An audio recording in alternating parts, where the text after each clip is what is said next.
Khan is my name. Khan, nothing else. Khan. Bridge to all decks.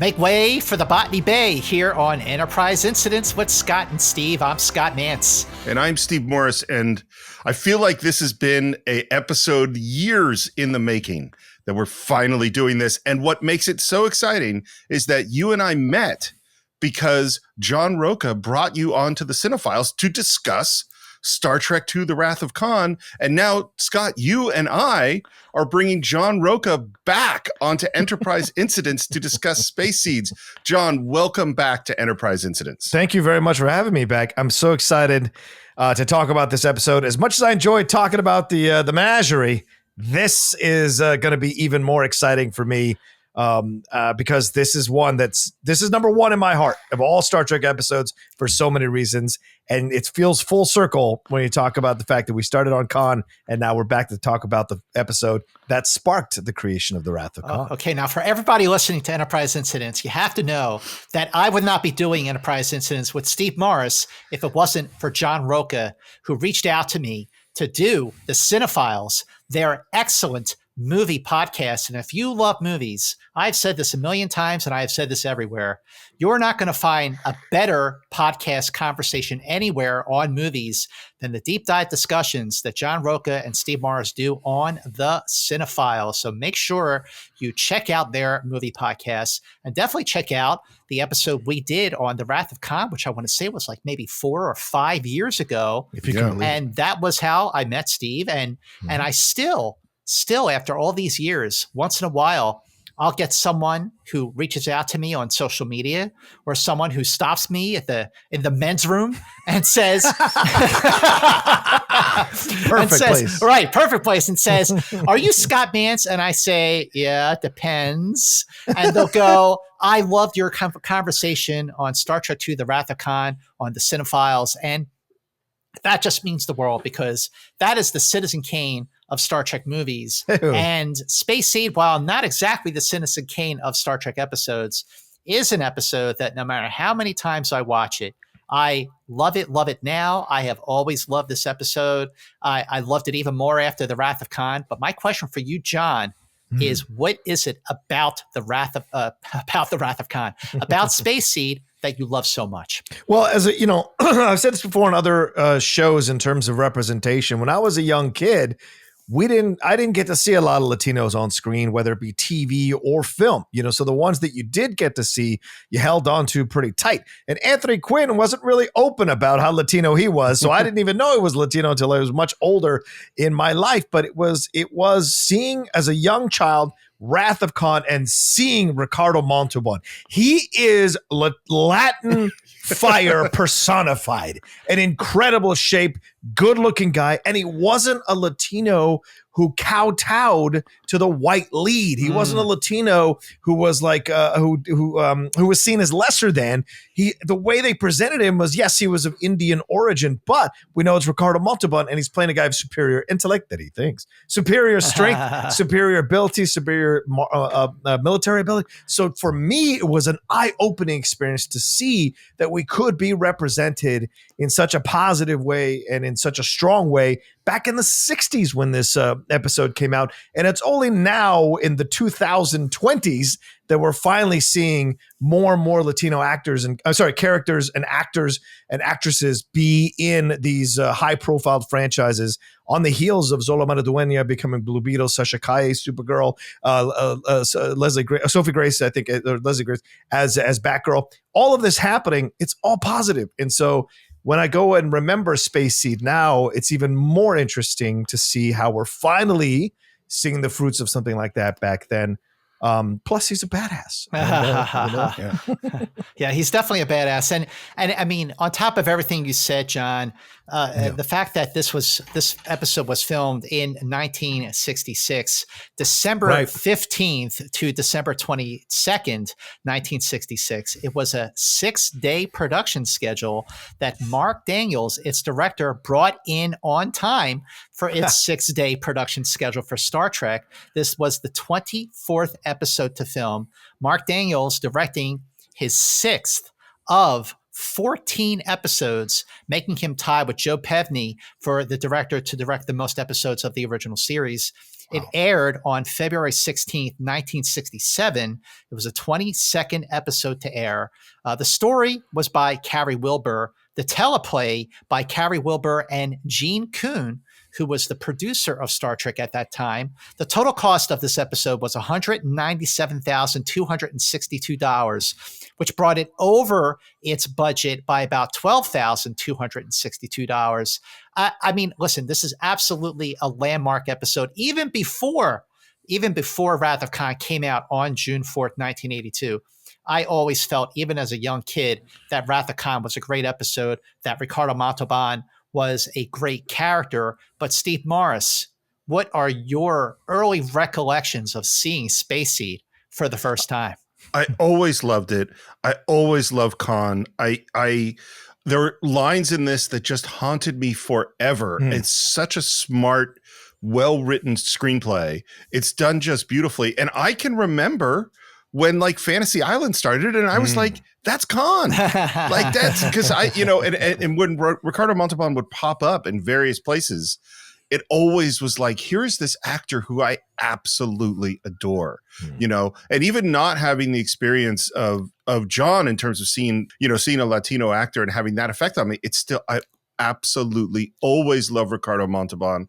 I think he is one of the criminally underused actors of all time. He is so great. Okay, Steve, you say that he's an underused actor, but when you look at his resume, his That's true. profile on the Internet Movie Database, that thing keeps going and going and going. But the thing about Space Seed is this: I think it is absolutely a great episode, an amazing villain. The writing is so sharp, and since we've been doing Enterprise Incidents, and I've watched these episodes now with a completely different set of eyes, with a fresh new perspective, especially after the last 18 months that we've had in this world, there are certain things about it that do not hold up, specifically the character of Marla McGivers and just the general treatment of women in this episode. So I think that is one way in which this episode has not aged that well.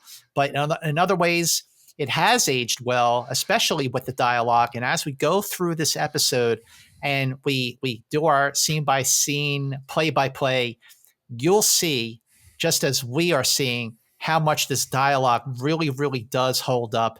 And I just love that, Khan, with his superior intellect, says, I'm going to take over the Enterprise. And Kirk is saying, not with my ship, you don't. And the two of them together, you see, watching the Wrath of Khan, it took many, many years for me to realize, wait a minute, William Shatner and Ricardo Montalban are never on the set at the same time. The only face-to-face interaction that they have is after the surprise attack on the Enterprise by the Reliant when they're on the view screen. So they don't have this big battle, hand-to-hand combat like they do at the end of Space Seed, even though we see that it is a couple of stuntmen for much of the time.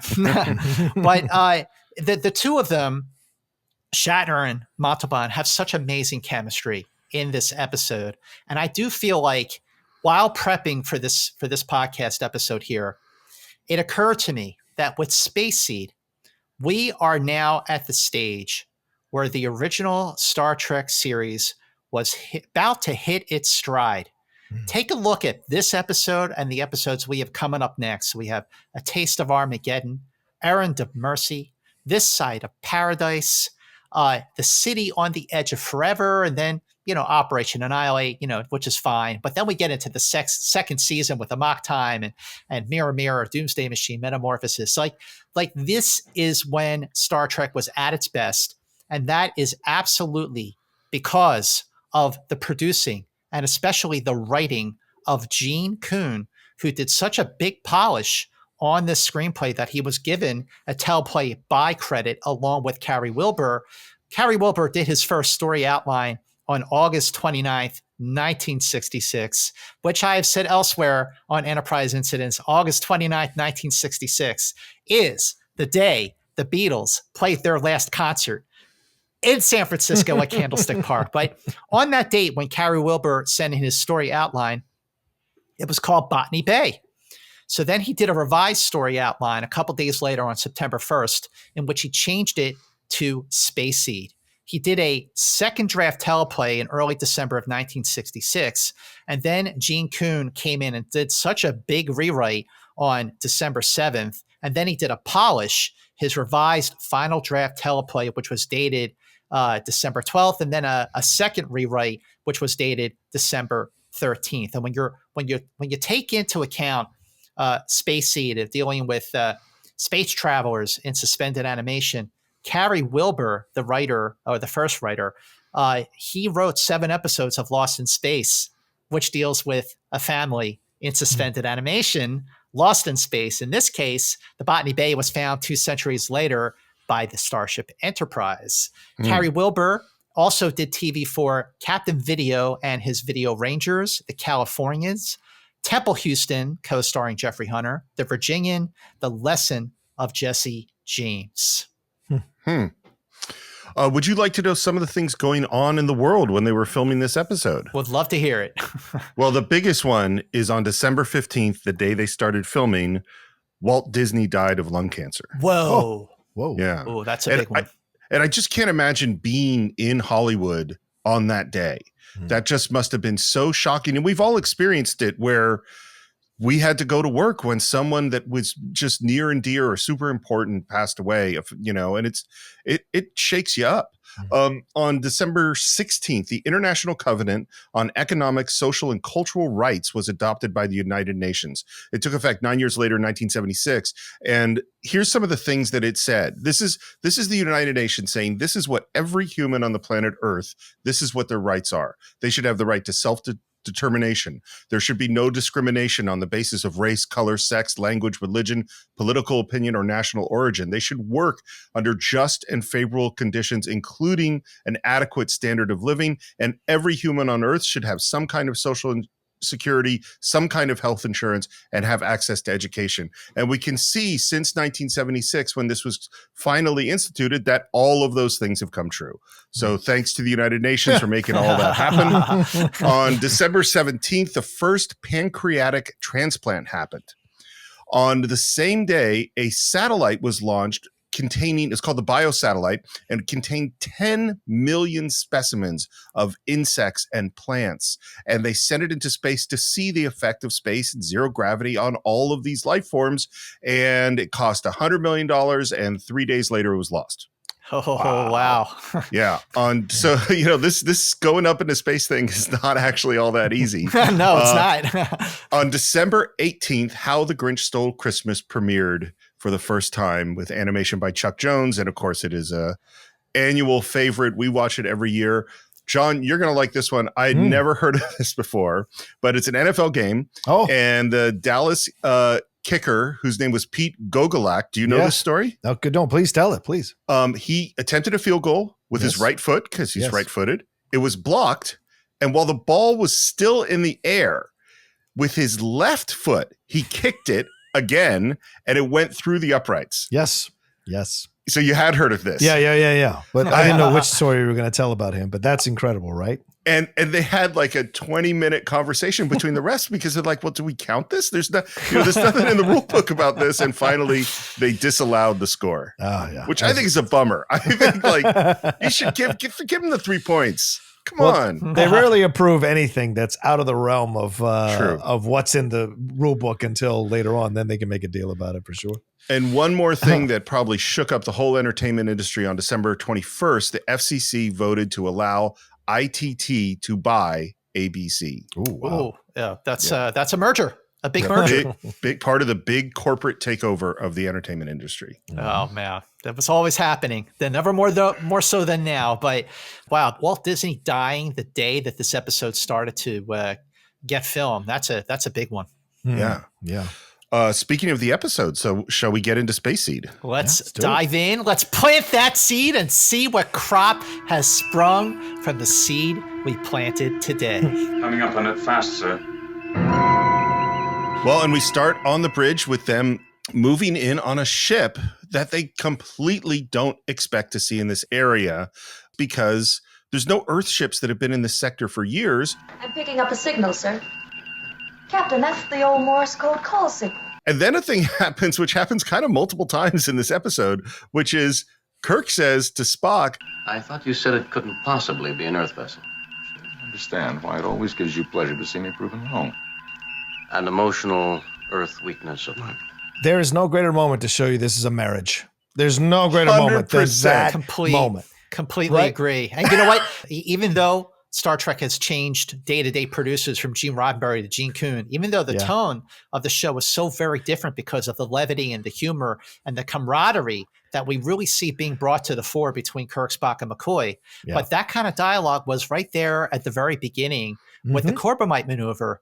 Remember when they're on the bridge and Spock makes that comment, has it ever occurred to you that there's a certain inefficiency in constantly asking me about things that you already made up your mind about? And Kirk's response is, it gives me emotional security. And here he is saying an emotional Earth weakness of mine. And then right at that moment, by the way, Kirk is kind of giving Uhura a hard time. You know, she's excited about getting Morse code signals. And he's like, we're reading it, Lieutenant. and then it reverses basically because Kirk tries to spot what kind of ship it is. He says, oh, it's similar to the DY 500. Much older. DY 100 class to be exact. So we have Kirk kind of mocking Spock for making a mistake. And now we have Kirk making a mistake. I agree with you, John. Totally a marriage. Well, this ship that they're seeing, you know, we don't know the name of it yet, but it is the Botany Bay. And the optical effects of this episode were provided by the Westheimer Company, but the actual shots of the Enterprise encountering the Botany Bay were provided by Film Effects of Hollywood. And I know that most people today, when they're watching Star Trek on like whether it's Netflix or Amazon or Paramount Plus or whatever, you know, they're watching mostly the episode with the redone, the remastered visual effects. But if you go back and watch the episode with the original effects, the shots of the Enterprise and the Botany Bay alongside each other are actually really, really cool for 1966 and 2021. And the Botany Bay, no surprise, was designed by Matt Jeffries, who designed the Enterprise inside and out. But the tricky thing here, the interesting thing here, is that Matt Jeffries actually designed the Botany Bay before he designed the Enterprise. Oh, wow. Isn't that interesting? And he described it as, quote, an antique space freighter, which it is. Wow, how did he design it before? Was it for another show or was it an early prototype? He was just going through different designs for Star Trek, and this was never intended to be a design for the Enterprise, but he was just kind of fooling around and coming up with different things, and there it is, the Botany Bay. The last such vessel was built centuries ago, back in the 1990s. It always makes me sad how wrong they got where we were going to end up and how far away. This is now 30 years after the Botany Bay was supposedly built, and we're nowhere close to this kind of technology. But at the same time, when you have a moment like in a couple episodes we did prior to this on Tomorrow is Yesterday, that episode was filmed in 1966, and it takes place in 1969 when the Enterprise goes back into Earth's past. And it's right before the launch of basically Apollo 11.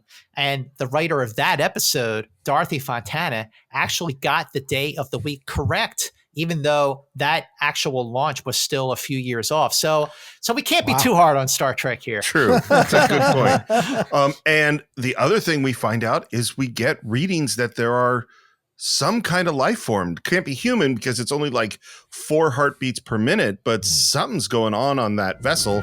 And the Enterprise is moving close to this mysterious ship. And that is the end of our teaser. Wow, it's such a great teaser, by the way, seeing the Enterprise and the Botany Bay together. By the way, if the Botany Bay looks familiar to everyone watching this episode, they did use that visual, they reused that visual effect of the Botany Bay as a cargo ship that the M5 computer destroyed in the second season episode, The Ultimate Computer. Wow, okay. Continuing to pick up some form of heart action over there. Very faint, very slow. Seems to be coming from about 60 or 70 bodies as near as I can make out. Alien bodies, Bill? Could be.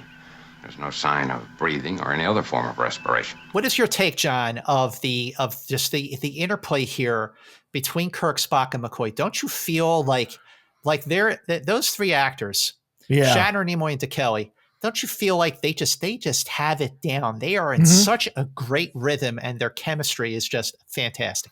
Yeah, like any show. I mean, it's rare. It's the rare show, I think, from our classics, going back and watching those shows. It's a rare show that got it right the first few episodes, right? It takes a while, like anything else, to find that rhythm, to find that, and for the writers to understand how to write for these actors and these characters and how to make it work within these scenes and showcase them so well. And you're right, they're humming along here so well.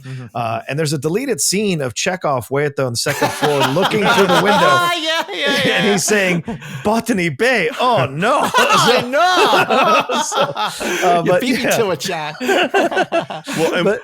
But I think it's great the way they're interacting and stuff, and everyone has their designed role. They're really, and it's important, right? Because when this starts to go awry, look, Khan is the closest, I think the closest of anybody in the 3 seasons of getting control of that ship. I mean, Kirk is seconds away from dying in this episode when he is saved. And he could have absolutely taken over this ship, and that's that. We don't have movies. We don't have any more seasons. That's that. So you have to have everybody's role clearly defined, so that when the proverbial crap hits the fan, they're able to do what they need to do in certain moments and understand their duties as things are falling apart. Agree. And what we get into right now is that there's no record of the Botany Bay. And the reason is because there's not a lot of records at all from the 90s, because that was when we had our last so-called World War. Do you guys remember that World War in the 90s? Oh, Yes.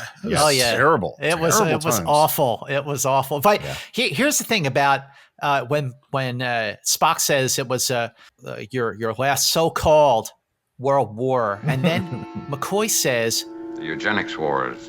this is really interesting that this last World War was a eugenics war, because this is not the first time in Star Trek where eugenics have been brought to the attention.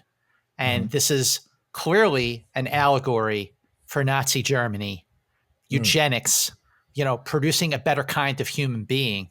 Yeah. And if you remember back in Conscience of the King, when Spock and McCoy are trying to reason with Kirk and tell him, this guy, Kodos killed 4,000 people, Spock makes a comment. He says, apparently he had his own theory of eugenics. And McCoy says, unfortunately, he wasn't the first. Yeah. So, of course, he was referencing, Hitler, but he was also referencing Khan. Of course. Your attempt to improve the race through selective breeding. Oh, now, wait a minute. Not our attempt, Mr. Spock. A group of ambitious scientists. I'm sure you know the type. Devoted to logic. And you could see Spock there. It's just taking the bait. And Kirk says, Doctor, I would be pleased. All right, as you were. And then he says to McCoy, and this is, Scott, to the point you've been many, many times, the lightness of these relationships and the fun of them is what's really coming out. And just little beats like that we just have. And then Kirk asking if McCoy wants to join him on the landing party. Well, if you're actually giving me a choice, I'm not. And by the way, this banner, this is all Gene Kuhn. He was given a credit on the teleplay for this along with Carrie Wilbur, because he did such an extensive rewrite of this episode, and it shows because of a moment like this where you see the chemistry and the banter and the lightheartedness that the three of them have together. The comfort level, I guess, is what I'm looking for here. Oh, I'll need somebody familiar with the late 20th century Earth. Here's a chance for that historian to do something for a change. What's her name? McGivers? Lieutenant McGivers. Why does the Enterprise have an historian? That's never been mentioned the entire series up until this point. Yeah. The impression that we get when we see Marla McGivers for the first time, like we can already see she doesn't look very happy. Yeah. Right. And she's, she's about to, start painting. And probably for the first time in this 5-year mission, she actually gets called to the transporter room. And instead of being like, oh, goody, I got something to do, she's annoyed. Yeah. So there's something already about her character. And Madeline Rue, who played Lieutenant Marla McGivers, we've seen her many times in TV shows like Have Gun, Will Travel, Bonanza. She was in The Untouchables, Rawhide, The Lieutenant, produced by Gene Roddenberry. And she actually worked with Ricardo Montalban, as it turns out, 3 times. Yeah. Really? On Fantasy Island. Yep. And then what was the other show where they were actually husband and wife, I think, on the show too? Well, there was Bonanza, right. Bonanza, and then Star Trek and the Fantasy Island. And the episode of Fantasy Island that she did came out in 1982, the same year. It's The Wrath of Khan. Yeah. That is absolutely crazy. Yeah. What you say, Scott, it's just so evident. It's such good filmmaking that she's really the first person, I think, to really not be happy to be on the Enterprise, except maybe Joey in Naked Time. But that part of that, he's under the influence of whatever the disease is. I mean, you're right. She looks like, I really just wanted to sit here and do my painting. I really didn't want to go out. Yeah, she like couldn't be bothered. And the other thing too about McGivers is that this was not supposed to be the first time that we actually are seeing McGivers for the first time. This is not the introduction that we originally had. There was a scene that was filmed but cut for time in which we are introduced to McGivers for the first time. And the scene takes place outside of McGivers' quarters when she interacts with another crew member whose name is Baker, but she's actually played in the episode by Barbara Baldwin, who played Angela Martine in Balance of Terror, but they just gave her another name. So in the scene, she's telling McGivers that another crew member wants to ask her out. And she's not interested because she doesn't want to go out with a man who doesn't have the courage to ask her himself. So this crucial scene, which was filmed but cut for time, actually does establish McGivers as someone who was looking for like a man who was a strong man, both literally and figuratively. And one of the reasons why that she is so attracted to Khan, and also McGivers in the original earlier versions of the outlines in the earlier teleplays, she was a second communications officer, and it was Gene Kuhn who changed her profession to ship's historian. I do want to say a couple things. One, I understand the need for that scene, but I also think we get it from non-verbally.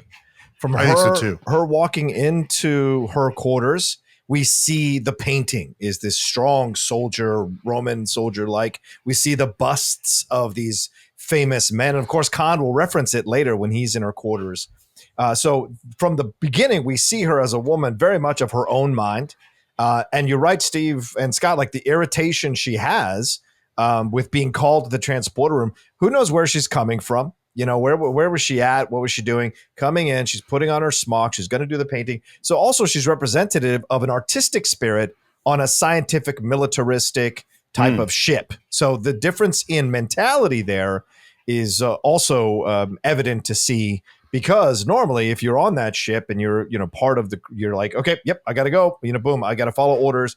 But she's irritated. And I like that. That's because she is working on something more important than what they're doing here in her mind. She's conceiving. Yeah. And I also don't think that she's embraced that Kirk or Spock or McCoy or anybody on that ship is a great man like the men she is studying and painting and figuring it out. So there's an irritation rather than an excitement to be around another great man. And it isn't until Khan shows up that she really gets fully connected to that and senses that this is actually a great man, for worse, obviously, but still exudes that kind of charm. And of course, we should be fair. We're 3 dudes discussing what a woman's sensibility is, but we're only interpreting it from what we're getting on the screen from the show. So yeah, those are great points. And I never occurred to me, Kirk is a great man, like it's pretty well established. Well, now, but in the first season, are we 100% sure? I think we're still discovering how great of a man he is for sure. I don't know. I don't think Marla has been paying attention if she's been on the ship for a while. Maybe. Kirk saved the day a whole bunch. Yeah, right. Well, it looks like that ship is expecting us. We read heat coming on, complete oxygen atmosphere. Very interesting. But McGivers is late. Yes. Oh, yeah, that's a good point. That's, Another by the way, rebellious moment. Yeah. when she walks in, what does Kirk say? Lieutenant McGivers? And she goes, McGivers. Like she is not like any female crew member we have seen so far on the original series up to this point in production order. And as we're getting ready to beam over to the Botany Bay, it's interesting to point out how, with the exception of the scene rather, that is filmed on the Botany Bay, which was filmed on stage 10. This is basically a bottle show because most of the episode takes place on the Enterprise on stage 9, which is one of the reasons why the episode, I wouldn't say that it came in on schedule and on under budget, but it certainly wasn't as expensive as some of the other episodes that we've seen up to this point. Yeah. One thing I want to point out is we do get a classic McCoy transporter sort of joke. You ready, Bo? No. Signed aboard this ship to practice medicine, not to have my atoms scattered back and forth across space by this gadget. You're an old-fashioned boy, McCoy. And then we're on the Botany Bay, and the first thing we see is a woman in like a glass box looking sort of blue. A beautiful blonde woman, yeah. Yeah, in a sexy outfit, because you always got to put on a sexy outfit before you go into suspended animation. Of course. you got to be as free as possible, Steve. You know that. I think that's a really well. If you're a woman, well, I don't know. If you're a man, a red jumpsuit will do. I mean, that's fine. Well, the other thing I noticed, and I got to tell you guys, like in all these years that I've been watching this episode, and this is definitely an episode that I watch a lot. It wasn't until this rewatch to prep to talk with you fine gentlemen about this episode that I realized that after they beam over to the Botany Bay, what does Kirk do? What action, subtle, do you see him do? He puts his hand by his phaser. Like I never noticed that. I never noticed that. Just and when I was watching it again, I like kind of backed it up a little bit. I was watching on Netflix and I just kind of backed it up a little. And I was like, oh, he's like standing like he's ready for something. Yeah. And I just thought it was pretty interesting how this is a ship from Earth's 20th century and he's already on guard. But I mean, look, that's what he's supposed to be doing, but it's something I never noticed before. Captain, it's a sleeper ship. Suspended animation? Uh-huh.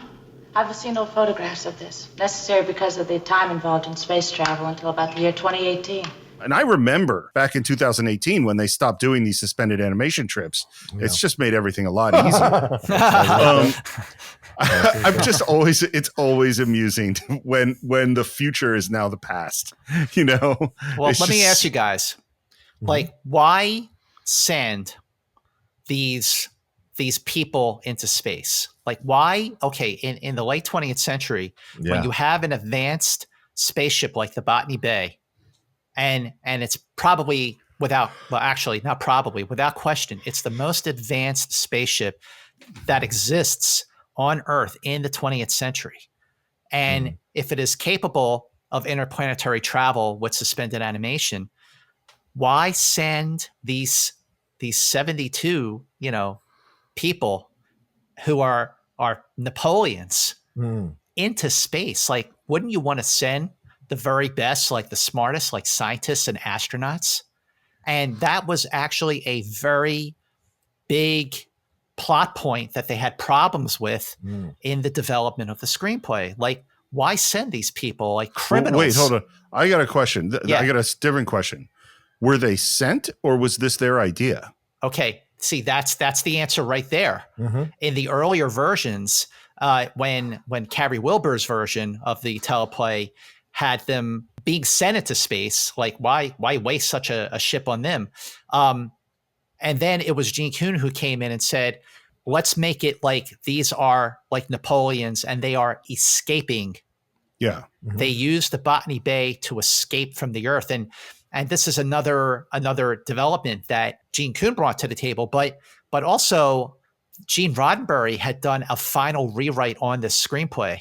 And, Gene Roddenberry, when he turned in his rewrite, he went to the Writers Guild because he wanted to have his name on the screenplay over Wilbur. And the Writers Guild turned down his request, which is why Roddenberry is not on the screenplay, but Gene Kuhn and Carrie Wilbur are. I just thought it was interesting how Roddenberry went in for one final rewrite and then wanted his name on the screenplay. Well, and now something starts to happen, which is that one of the suspended animation units they've triggered something, and this guy's heartbeat starts speeding up. And Kirk asks, could he be the leader, to Marla McGivers? And she does not answer because she is just staring at this person that looks like the leader. The leader, Lieutenant. Yes, sir. The leader was often set to revive first. This would allow him to decide whether the conditions warranted revival of the others.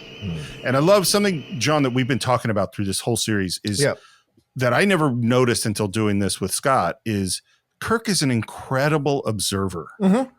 Is that Shatner, the way he performs it and the way they edit it, he notices everything. Absolutely. Look, I hate to break it to people who don't know, but William Shatner is a goddamn good actor. Yes, and he so is. People have, made fun of him over the years. By the way, people who've never going to accomplish anything that come close to accomplishing anything Shatner ever did.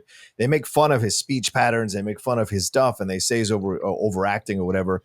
But Shatner is so good at the stillness, so good at the looks, so good, as you said, Steve, at the observing. So I'm not surprised that both of you may have made a point throughout the series to point that out, because it's true. It's one of the essential things that we subconsciously as viewers give, like, just notice and really are wowed by, but we don't necessarily talk about out loud because which just seems so cool. He does it, and it's so right there, yet it seems so natural that we don't question it. And I also think this is why Shatner, by the end, was frustrated about being on the show, because he did know he was a damn good actor and wanted to have more. I think he felt he could have been a movie star, and it never really happened for him that way. But he became an icon and a legacy, and that matters.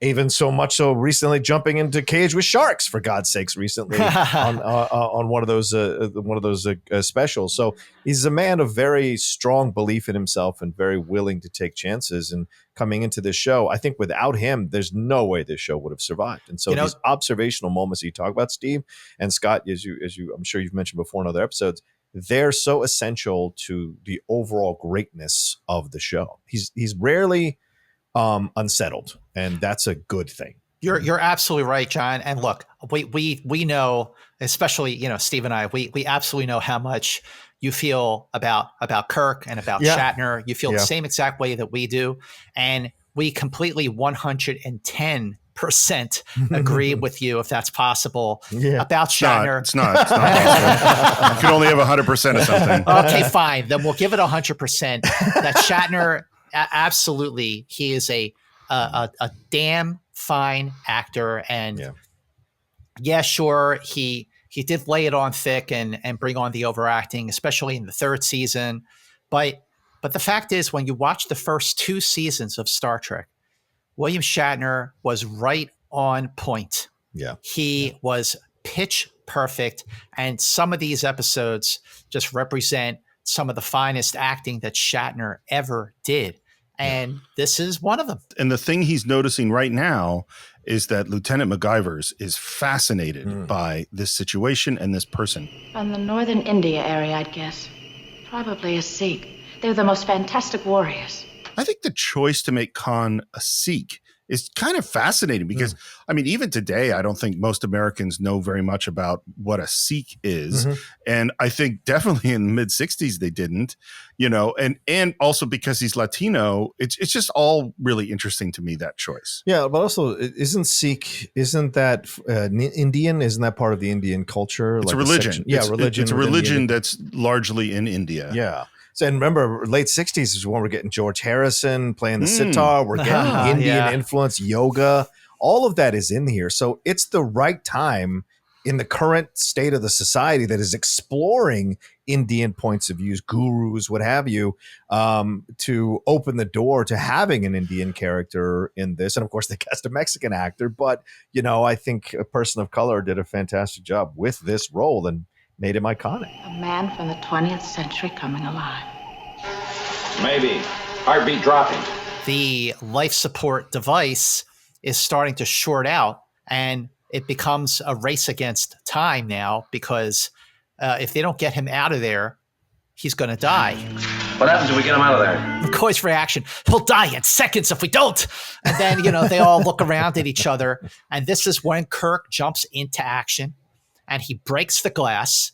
And this is something else that I didn't notice until I was watching the episode to prep for you guys here on Enterprise Incidents. When Shatner accidentally knocks off his phaser from his belt as he's breaking the glass. And the reason I notice is because you could see DeForest Kelley looking at the floor where the phaser dropped, looking back at Shatner, wondering if this is going to blow the take. But in a split second, DeForest Kelley realizes that, well, if I blow this because Shatner's phaser fell off his belt, after Shatner already broke the glass and they had to fix that, it's going to take a whole lot of time and it's going to delay the shoot. So DeForest Kelley didn't say anything and he just went with it. He erred on the side of caution and he just went with the rest of the scene. And it is a very dramatic scene when Kirk breaks the glass and opens the door and Khan comes out and he's coming to, and he just whispers to Kirk, How long have you been sleeping? 2 centuries, we estimate. This is the part of the episode when we are introduced to Khan, played by, of course, Ricardo Montalban. Yes. His first appearance in a feature, uncredited, was in 1942's The Three Musketeers. Other films that he did, movies like Neptune's Daughter, The Queen of Babylon, Escape from the Planet of the Apes, Conquest of the Planet of the Apes, of course, The Wrath of Khan, but also The Naked Gun, Spy Kids 2, Spy Kids 3 on TV. He was on shows like Playhouse 90, Dr. Kildare, The Virginian, of course, Fantasy Island, and even The Colbys. And he is an Emmy winner. Ricardo Montalban is an Emmy winner for Outstanding Supporting Actor for How the West Was Won. And he was given a SAG Lifetime Achievement Award in 1994. Very, very decorated actor, as he should be. Attempts to revive other sleepers await our success or failure with the casualty already beamed over. Dr. McCoy is frankly amazed at his physical and recuperative power.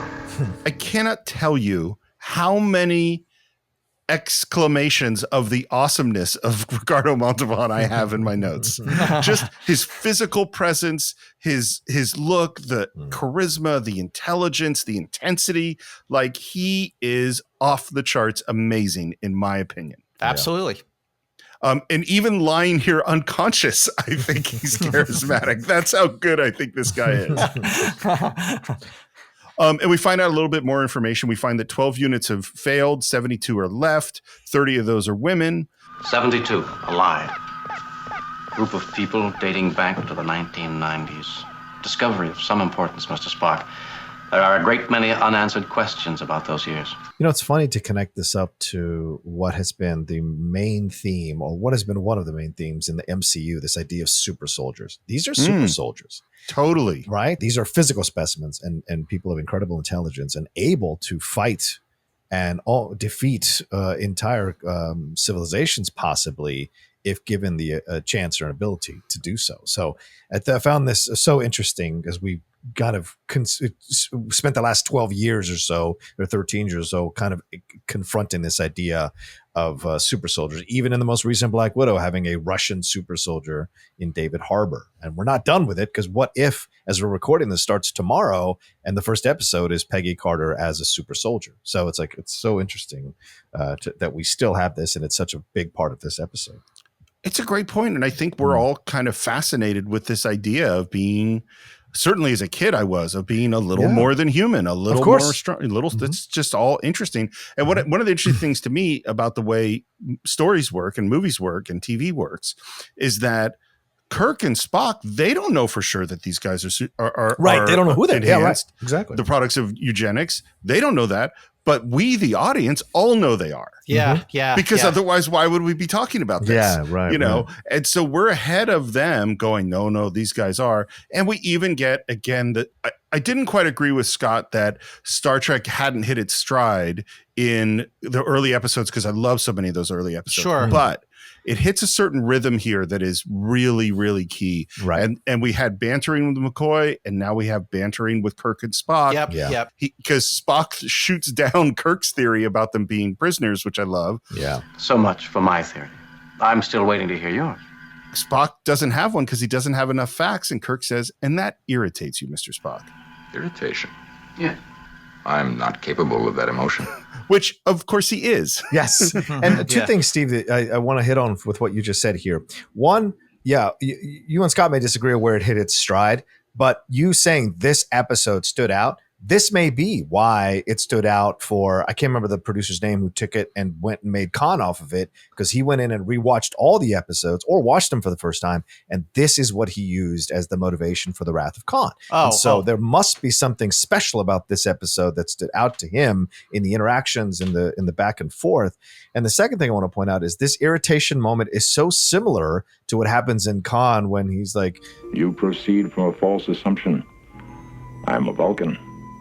I have no ego to bruise. It's so similar to the irritation thing where Kirk once again assumes that Spock has a human approach in terms of his emotion about him taking over the ship or his theory being correct or not even having a theory. Yet Spock is always erring on the side of logic. Well, almost always. Listen, Steve, I love those early episodes as much as you do, but you can see that they're still finding their way with those early episodes, which is what makes them so great, because for a show that was totally groundbreaking and trailblazing and they were paving their own way, it's remarkable how much they were right on point, how they got it from the beginning. Like all the other Star Trek shows, it took a couple of seasons for them to find their rhythm, even Next Generation and Deep Space Nine, but the original series just bolted out of the gate and they got it. But it was Gene Kuhn who kind of came in and kind of molded it into something better, especially with regards to the dynamic between Kirk, Spock, and McCoy. And in a scene like this, where they're analyzing the situation, but they're also adding levity to it. And I think that the dialogue that they're having, this is where we are hearing that it is going to get a little bleak for the human race before it gets better. And Space Seed was the first episode to be shot in production order, where you actually do hear, up to this point, you're seeing that the 23rd century things are looking pretty good. We're out there, we're exploring strange new worlds. But in Space Seed, we're hearing that we're going to have to earn that. We're going to have to really work hard to get there, and it is going to get worse before it gets better. And I think, we've been seeing that times have been very, very tough, especially in these last couple of years. And the bleakness that we've heard about that took place in the 1990s in Star Trek, I think we're kind of seeing some bleakness now, but hopefully we will be inspired to finally get past all this so we can get to the point where reaching out. One, couldn't agree more. And I know we're kind of been on this point a long time, but there's one other thought that it just occurred to me about the difference between the Gene Kuhn years and the first, set of episodes, is that from Shore Leave on, I think, the Enterprise seems like a really fun place to be. Absolutely. And before that, it wasn't a fun place. It was a serious place. There was some fun things that happened. But this is like, oh, I really want to be on this ship, and with these people. And right now we are in sickbay, and now's when we get the first real information that this guy is the product of selective breeding. His heart valve action is twice the power of yours and mine. Lung efficiency, 50% better. An improved breed of human. That's what the eugenics war was all about. I'd estimate he could lift us both with one arm.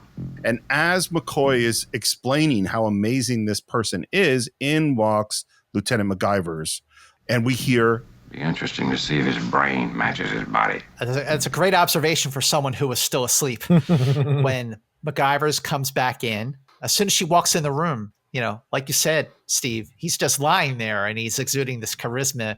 And she walks in the room and she definitely feels it because she's just like stops in her tracks and she's weak in the knees just at the sight of him. And Kirk takes advantage of the moment to take her aside and reprimand her. Lieutenant, at any one time, the safety of this entire vessel might depend on the performance of a single crewman aboard. And the fact that you find a man strangely compelling to you personally. She kind of gives it back to him a little bit, doesn't she? Not personally, Captain, professionally. That shows something about her character that she goes, wait a minute, hang on. Well, I think it's a really interesting scene. And when it started, I kind of made a note of like, well, how do I feel about this? Because first of all, Kirk is right. It isn't just professional. It is personal. And then she says, I mean, the sheer delight of examining his mind. And men were more adventuresome then, bolder, more colorful. Now, Kirk has clearly read her perfectly. Now, I don't agree with you, but okay, go ahead. Yes. Well, what we might say about how this character was written in the mid-60s, but she is attracted to him as a man right from the beginning, don't you think? No, I think she's fascinated by him first. And I think she's more caught up in that. Now, I don't think she's aware that she's attracted to him personally just yet. I think she might not be. Yeah, I think she's pursuing that. But I also think you're giving Kirk a little too much credit because Kirk, is slept with half the galaxy. So this idea of worrying about, whether one person can mess up, it's a little bit of a convenient logic for Kirk to use in this moment. And don't remove a little bit of the ego or jealousy of Kirk that she's fascinated by Khan, but not fascinated by Kirk in the same way. I mean, there's the ego of men thing. I mean, he does berate her a little bit, even in front of McCoy, which I think is poor form. If you're a captain, you do not berate a what do you call it? A subordinate? A subordinate, right, in front of another person. You take him into a separate quarters. Doesn't he take her to a different space? Yeah, and that McCoy is sitting there. He's sitting at his desk watching the whole thing out because they have the interaction after she leaves. I totally agree. Yeah, so I do think Kirk might have some concern here, but I also think just like you can't remove her possibly burgeoning personal connection to Khan, you can't remove his emotions or personal connections to this issue as well. He's used to being the top dog. Having her be kind of like really taken by this guy is something that might unsettle him. I'm not saying he's still not doing the right thing. I'm just saying there might be more going on here. I think that's a great point. The thing that I like is when she does admit that she's particularly fascinated by men, is he says his response is, good. If I can have honesty, it's easier to overlook mistakes. That's all. I think that's great leadership. I am always concerned, and it's what I tell my students, is when people try to cover up their mistakes, that's usually bad for the production. Right. When people admit their mistakes, then everybody can deal with it, and it's much better. And the most important person, in my opinion, who needs to admit mistakes is the leader themselves. Agreed. And then after she leaves, McCoy says, "It's a pity you wasted your life on command, Jim. You'd have made a fair psychologist." Fair? See, and that's the ego. That's what I'm talking about. Yeah, he says you're right. You're right. Yeah, I agree with you, John. I think that there is a little bit of ego going on with regards to how taken McGivers is with Khan. I don't want to say over him, but there's just something there. She's never looked at Kirk that way. She's never looked at Kirk that way. Yeah, absolutely. Yeah. Khan wakes up. But the way he wakes up, look at the way he wakes up. Describe it. He does this unusual stretch without saying a word. You are establishing and showing that Khan has some genetically engineered superiority, some kind of special strength to his body that he is summoning in an almost alien type of way that separates him from the rest of the humans on the Enterprise. That's a really unusual stretch, and he's summoning the physical strength in his body. I have a question. Montalban's skin isn't quite that dark, is it? It seems like that's darker. Maybe it's just noticing it from the high def transfer, but it feels like they darkened his skin.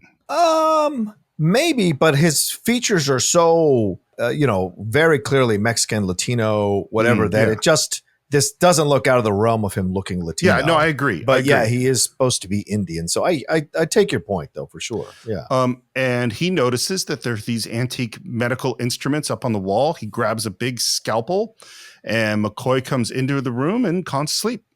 Or is he? And he checks his eye. And of course, we know, again, we're ahead. We know what's about to happen.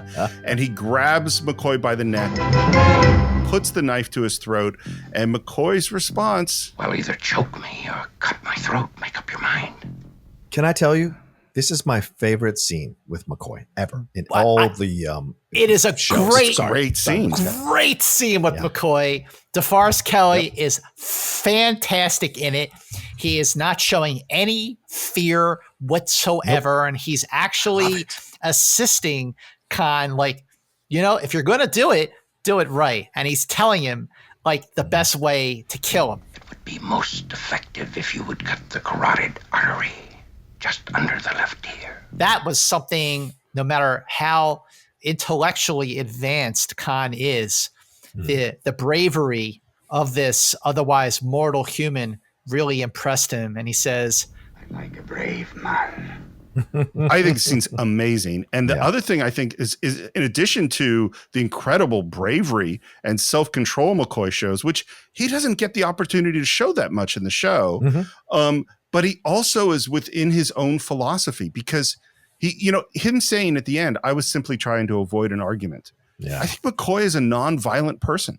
Do you know what I mean? Yes. This is his way to diffuse the conflict without it degenerating into violence. Well, I also think something that McCoy said earlier, right? He's a physical specimen. I wonder if his brain matches the advancements in his physical body. And this is the downfall of Khan always. Oh, yeah. Khan resorts to violence, resorts to anger, he resorts to his physical abilities first before he resorts to his intellectual abilities. And this is always the downfall of Khan, which is why he's kind of low-key a tragic figure in that way. Because when McCoy comes in, he must know or sense that he can dismember McCoy in a heartbeat. But he takes the knife off the wall and threatens McCoy. And McCoy is very brave in this moment. And it's almost like as a doctor, he is analyzing Khan in the exchange. By saying to him, where are you going to cut? Here's where you can cut, blah, blah, blah. He's almost analyzing and saying, is his brain as advanced as his physical abilities and making up his own mind? And I also think this is a great example of the fact that both Kirk, Spock, and McCoy, the reason they work so well is all three of them are alphas in their respective fields, right? Completely agree. Kirk is an alpha as a captain, Spock is an alpha as a science officer, and McCoy is an alpha as a doctor. All three of them have no problem expressing their opinions at any one time about a situation. And so when they're separate in these scenes that we see throughout Star Trek, they're very in control of the scenes that they're in. And so I think that's one of these other examples of that when you see McCoy getting a chance to go toe-to-toe with a guy who can literally snap his head off his body. Well, I think fantastic. You bring up a really good point about Khan being a tragic figure in that way. And it was Spock in two different times who pointed out the flaws in Khan's character by first in this episode saying that superior ability breeds superior ambition. Yes. And then in The Wrath of Khan saying that Khan's patterns indicate two-dimensional thinking. Yes. So these are flaws that like Khan can't get out of his own way to realize his shortcomings because he's so genetically superior that enhanced his ambition in such an aggressive way. And that is his downfall for sure. Yeah. Okay, guys, the two of you just gave me a major epiphany. John, okay. The idea that they're all alphas, I never thought of it in that way. Yeah. And how this relates to Khan's limitations. So here's the thing that you made me realize is it's not just that they're each alphas in their own right. It's that they respect the other alphas in the other realms. Yes. And so Kirk is willing to learn from Spock and McCoy. Yes. McCoy is willing to learn. And even Spock and McCoy are willing to learn from each other as much as they have conflicts with each other. Mm-hmm. Khan doesn't have anybody like that. Right. Khan believes that he is right all the time, 100%. He doesn't have anybody to challenge his preconceived notions, and that is why he makes so many mistakes. Well, I would disagree slightly, Steve, only that he doesn't want somebody to challenge. Yes, him. exactly. Remember in Khan, when his own son challenges him, he yells at him, and and then eventually apologizes later on. And then he dies and says, "I'll avenge you." But he doesn't like to be questioned. Wait a which minute, is why Joaquin his son? Yeah, I never thought that was his son. I never thought it was his son. Oh, really? Oh, Yeah. I thought it was his son. I don't know. no, It could be. I've always thought. have I to mean, from rewatch the the movie. first time I watched the movie, I've always thought it was his son. Maybe Really? it is, because I mean, there's definitely an age difference between Judson Scott, who played Joaquin in The Wrath of Khan. That's who we're talking about. Yes. But there is a character in this episode named Joaquin. Yeah. And I just thought that they just right. recast him with a much, much younger actor for The Wrath of Khan. But Interesting. we'll get to all that in the conversation. That's all interesting. I mean, But I just always thought that. So yeah, okay, fair enough. we end the scene. Khan has found out that it is in fact 2 centuries later, and Yes. he says, Where is your captain?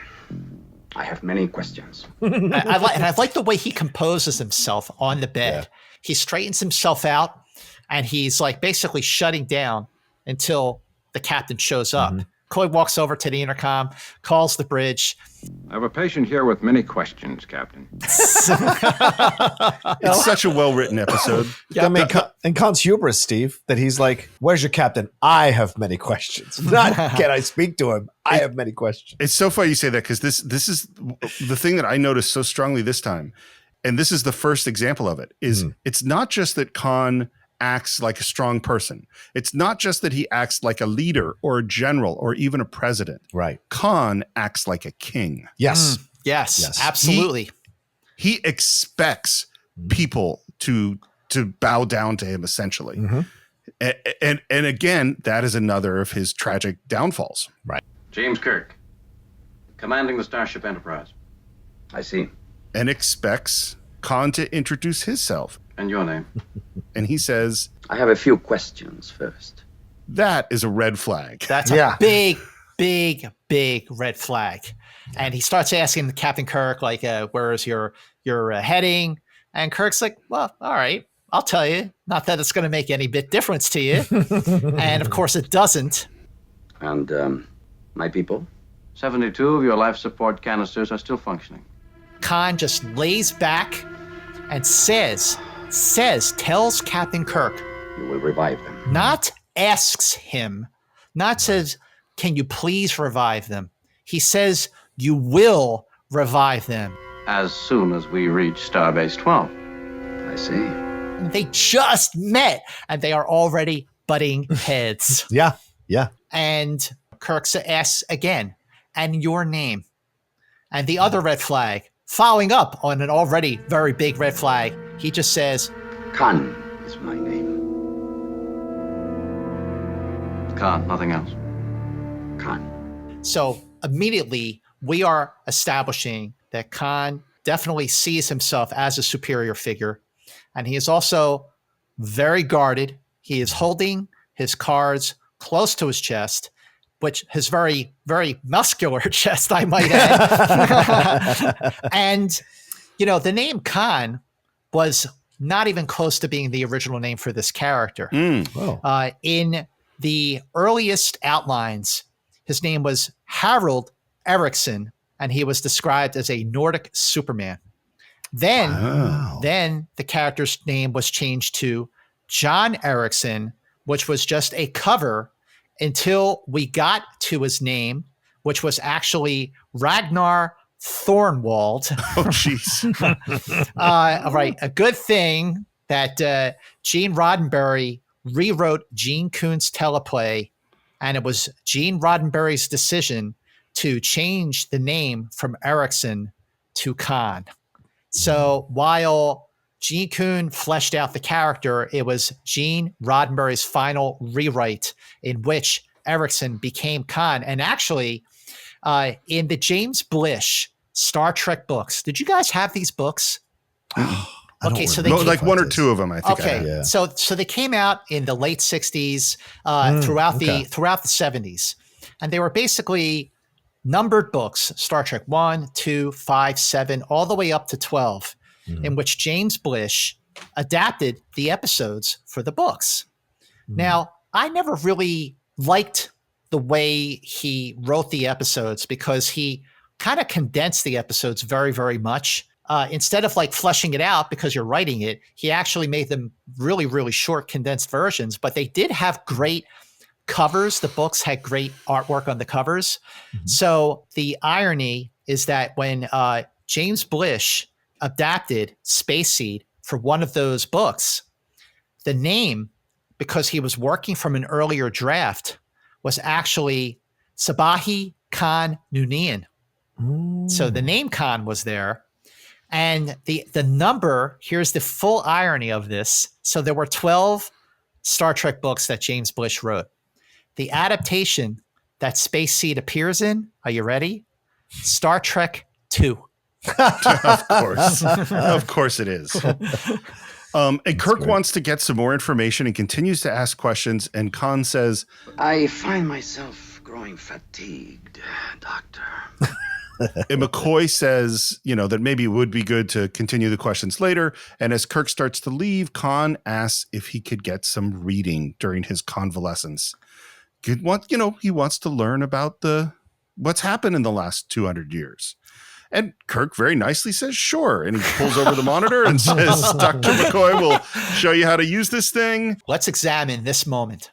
First of all, big mistake number one on Kirk's part. Oh my God. All over this scene. Yeah. And you would get, Steve, you would think that after Captain Kirk let Lazarus run around the Enterprise without any guard whatsoever in the previous adventure in the alternative factor, you would think that Captain Kirk would learn from his mistakes, post a guard with Khan, and maybe not let this guy who was clearly agitated and guarded have access to top secret information on this 23rd century starship. It was Kirk says in the next scene, it's a common courtesy, you gotta get him up to speed with the new times. He meant well, but he should have maybe trusted his instincts a little more. But just going back to what you were saying about Shatner, about how great he is as an actor.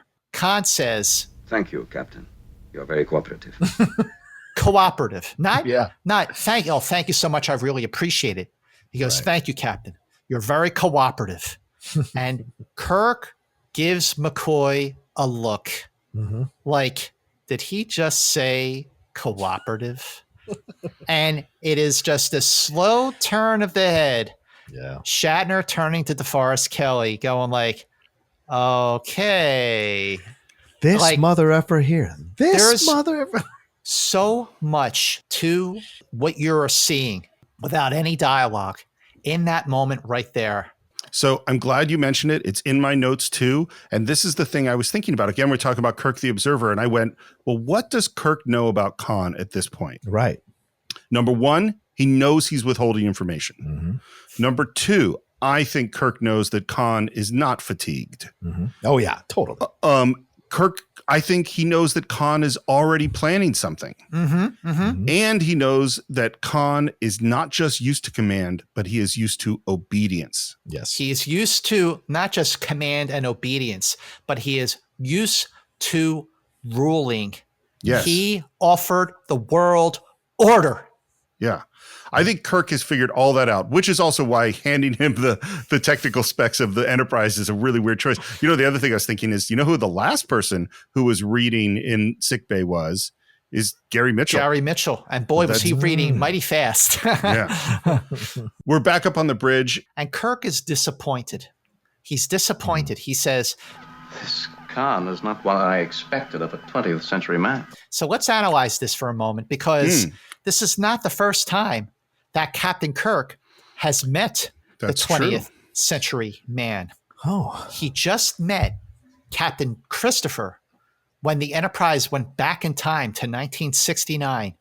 And he met this Air Force captain when he beamed him aboard the Enterprise. And he is seeing in this Captain Christopher so many of the qualities that he has himself. And he is seeing that Captain Christopher is really smart, and he is a noble person. He cares so much about his family. He cares about his duty. Even though it may threaten the future, he's going to report on the Enterprise.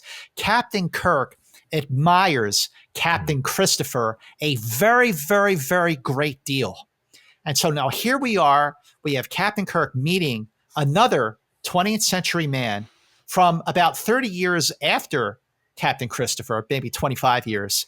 And Khan is nothing like Christopher. And they are both from the same time period, more or less. And they could not be any more different. And after this promising depiction of a 20th century man in Christopher, Kirk is disappointed that in just a couple more decades, we are seeing another 20th century man and is someone so stubborn, for starters, as Khan. Yeah. That is a totally interesting point that I never, ever thought of. I note he's making considerable use of our technical library. I think Spock gives Kirk a bit of a subtle reprimand. And we have more of a discussion of what happened during these wars. And one of the things that happened was a group of these young Supermen seized power in almost 40 nations. They were hardly Supermen. They were aggressive, arrogant. They began to battle among themselves. And this is Spock's line that you brought up earlier. Because the scientists overlooked one fact. Superior ability breeds superior ambition. And we hear that he's collected a bunch of some of the names of these people and that there were 80 or 90 unaccounted for. Oh, and there were 84 on this ship. So that fact isn't in the history texts. Spock brings up a great point. Would you reveal to war-weary populations that some 80 or 90 Napoleons might still exist? That it is why it is not in the history text. McGivers goes to sickbay. And Khan, first of all, knows who she is and that she participated in his rebirth. I've been reading up on starships, but they have one luxury not mentioned in the manuals. I don't understand. A beautiful woman. So now she's actually having interaction with him. And I gotta say, the chemistry between them is absolutely palpable.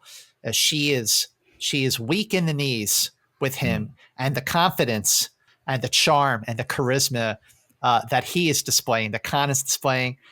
Johnny, is it fair to say that it's off the hook? Yeah, off the hook, off the chain, as the kids like to say. Yeah. My name is Khan. Please sit and entertain me. Yeah, there's a lot going on with him. And she's trying to keep it on business. She's asking about historical information, about the ship and the purpose, and he's having none of it. He just interrupts and says, And why do you wear your hair in such an uncomplimentary fashion? It's comfortable. But it's not attractive. So not only is Khan a Superman, but he is also a hairstylist. Who knew? Well, and it's funny, too, because I think obviously this isn't the reality of Star Trek in 1966, but it is far less common for people to comment on women's appearances today when you don't know them. And we could say that, the Federation is post Me Too, that if our world is the world, which of course it can't be because we didn't have eugenics wars, but that nobody talks to Marla McGivers in this particular way, like Khan is doing in this moment. I don't know. I haven't memorized all the episodes in all 3 seasons, so I don't know for sure if any of the Federation doesn't do that. But maybe, and I think my theory doesn't hold up at all, frankly. I think we could probably find lots of evidence. No, but I appreciate that that's what Roddenberry wanted to do. Do you know what I'm saying, Show? But then we see the way Kirk treats Uhura in this episode later on. It's not positive. So I mean, and I think there are women who've spoken out, and other people who, of course, have spoken out about the way this whole relationship goes about with McGivers and Khan. And I think the criticism is fair. But right, but his character is his character, and it is consistent with men or women. Yeah. And his idea to control men is different than how his tactics that he uses to control women, or the woman he might find attractive. So although you may have an issue with it, I think it's consistent with his character overall. And I mean, frankly, he's a bad guy. Yeah, he's a bad guy. Right. Exactly. Like, I don't need him to behave perfectly. Right. Well, and here's the other thing I was thinking about this is his plan at this moment. He is looking for weaknesses, I believe. And it's not that he might not be attracted to her. He probably is. But frankly, this is a Kirk move too. Yeah. Kirk will seduce a woman in order to, and it does it multiple times in the series, in order to expose a weakness within the bad guys or the antagonists. And Khan starts to undo her hair, and they end up in front of the mirror, which is actually really, really well staged shot. And she is uncomfortable, but she does not stop him. And then she says, finally, Mr. Khan, I'm here on business. You find no pleasure here? My interest is scientific. Men of, that is the world of the past. I'm sure you understand. Actually talk to a man of your century. And he's got his hands on her. Then she starts to go, and he grabs her arm. And there's an extreme close-up of him with that intensity that only Montalban can bring. I'm glad you came. Please do it again. The treatment of women in this episode is not only chauvinistic, but it is really degrading. That's something without question, it does not hold up. It does not age well. We're establishing that McGivers, she's clearly missing some of the noble qualities that it takes to be a Starfleet officer. The fact that she doesn't seem like she wants to be there. She shows up late to the transporter room. She's immediately distracted when she's, over on the Botany Bay. She's not displaying qualities that are aspirational. And then, the way that she just gives into Khan and sacrifices everything, her life and her career, for somebody that she kind of just met. It's so debatable why she would do that. Did she just see that, well, anything is better than the life I have going here on Starfleet and the Enterprise? Does it show her to be a weak character that she gives in, or is it because that she sees Khan as a kindred spirit? I mean, this is a conversation that could go on for quite some time. Yeah. I also think I don't see her as weak, and I've never felt this way, but I know as I've gotten older and a bit more wiser, dare I say, and listened to two women's points of views on these things a little more closely. Something like this, you look at it and you go, okay, what is the analysis here, right? Because she makes her own decisions, and I don't see that as weak. And she's a character that is presented from the beginning with an obsession or / attraction to men of a certain time and that exuded a certain power, that led people. This is why I go back to my point earlier. I think she sees Kirk as the captain of a starship, but she sees Khan as the leader of men and of nations. And that there's the difference, right? Kirk may be great as the captain of the Enterprise. Khan could possibly be great on a planet, running a planet. Right. And so she was on his way to doing that. Exactly. So she sees something more in it, whether it's right or wrong. I feel like that's her point of view. So when she decides to go with him, again, as I said with Khan and his mistreatment of her, which we would say, it is consistent with the character they've presented. It is consistent with McGivers that she would go with him, right? And because she has an obsession attraction with him. So maybe she's always wanted to go with a great man and be with a great man, in her opinion, a great man like this, with this kind of power.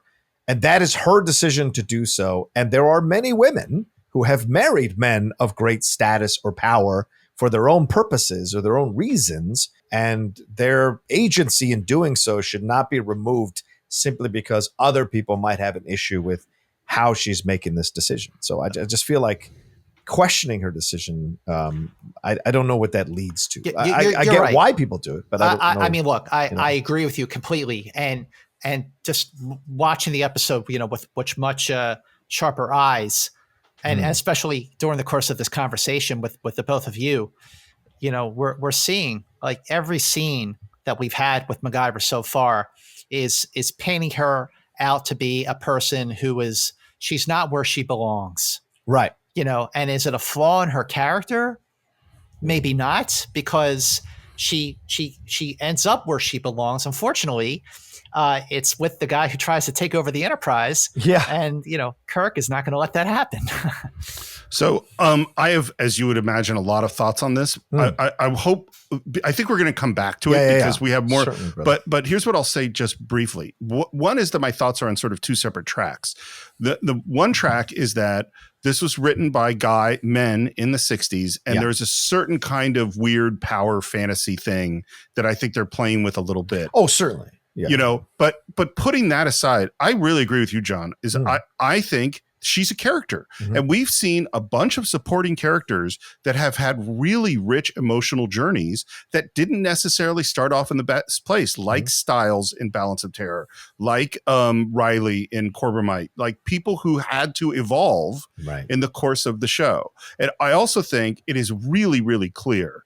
It's not just that she's looking for a leader or a great man. It's that she has a really specific fantasy, almost a fetish. Yeah. Like she is into a certain thing and she doesn't know really anything about Khan. And a lot of times people are attracted to the image that they have of who they think someone is.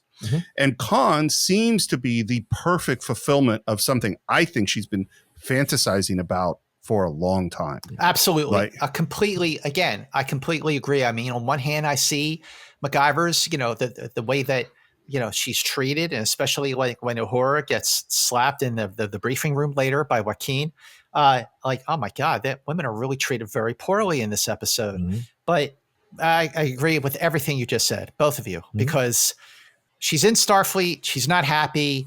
It's not a good fit for her. Yeah. And Khan's ambition. Khan represents, especially towards the end of the episode when Khan's fate is sealed, she sees a better life with him. We're at this fancy dinner scene.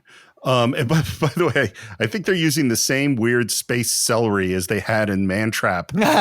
It's just weird. I love when they're trying to make future food. McCoy is asking, why are we doing this? Lieutenant McGiver's idea to welcome Khan to our century. And then we have some dialogue that I actually think is unnecessary, which is Kirk asking McCoy how attracted McGivers is to Khan. Why is he asking this? Why is he asking this? Right? Yeah. Right, John? Yes, it's not about the safety of the ship, because Holby just gave all this information to Khan. So I mean, she's just interested in him, and possibly in a physical way, or sorry, an emotional way, whatever. But like, Homie's handing him over specifics to the ship and all this kind of stuff. So I think that's a way more egregious violation than anything she's doing. It's a really good point. Yeah, I mean, McGivers helps him take over the ship, but the person who really helped Khan is Kirk. But also, like John, like what you said, I mean, we have two flawed leaders in this episode. We have Khan, and I think we actually, like, Kirk in this episode is flawed. I mean, he makes a couple of bad decisions, but not just with the handing over the technical manual so Khan could read, but it turns out the end of the episode was definitely a bad idea. But like, you have Khan, who has a big ego. And I think in this episode, we're seeing that there's a bit of an ego on the bit of Kirk's part. Oh, yeah. And that ego is clouding maybe his judgment too. Well, and I also think just in terms of dialogue, it's not that great. And you could have handled it in a more subtle way. Like the ways that we've seen Kirk as an observer is stronger. And if Kirk says, where's Khan? And McCoy says, oh, Khan is going to bring McGivers. They're coming together. And Kirk had a look. We would know everything. We would know that he's thinking about that relationship, and that would have been stronger than this direct questioning. Yeah. We're in McGivers' rooms, and Khan shows up in this great yellow jacket that again shows a lot of chest. And he looks around and sees all this art, all of these great men. Khan, also a good observer, and also observes. And you've rearranged your hair for me. Oh, yeah. By the way, I think the "for me" is key to that line. Yeah. That's a good point. And by the way, interesting that you pointed out, Steve, that Khan went through another costume change, because Ricardo Montalban in this episode changed his wardrobe 5 times. Wow. Ricardo Montalban holds the record for going through the most costume changes for a male guest star in an original series Star Trek episode 5 times. So there's some trivia for you. That's some good trivia. And as he's looking at this art, all bold men from the past. Richard, Leif Erikson, Napoleon. A hobby of yours? Such men? And then at that moment, he sees an unfinished drawing. And of course, it is him. Okay, the look that Khan gives McGivers after he sees the painting, the reaction that McGivers has is like, I can't tell if she's startled Is she embarrassed?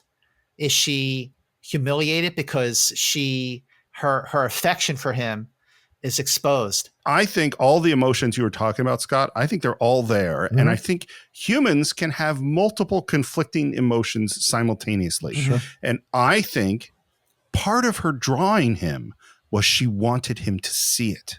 Probably. Because she wanted to expose her affection for him, her attraction to him. Right. But she was also afraid, also embarrassed, also knows she's acting foolishly, also knows it's not responsible for her as an officer on the Enterprise. And all of those feelings happen when he unveils that drawing. Well, it's symbolic, isn't it? It's unveiling her feelings. So he's like, exactly. You're right. You're right, Steve. Absolutely. Good point.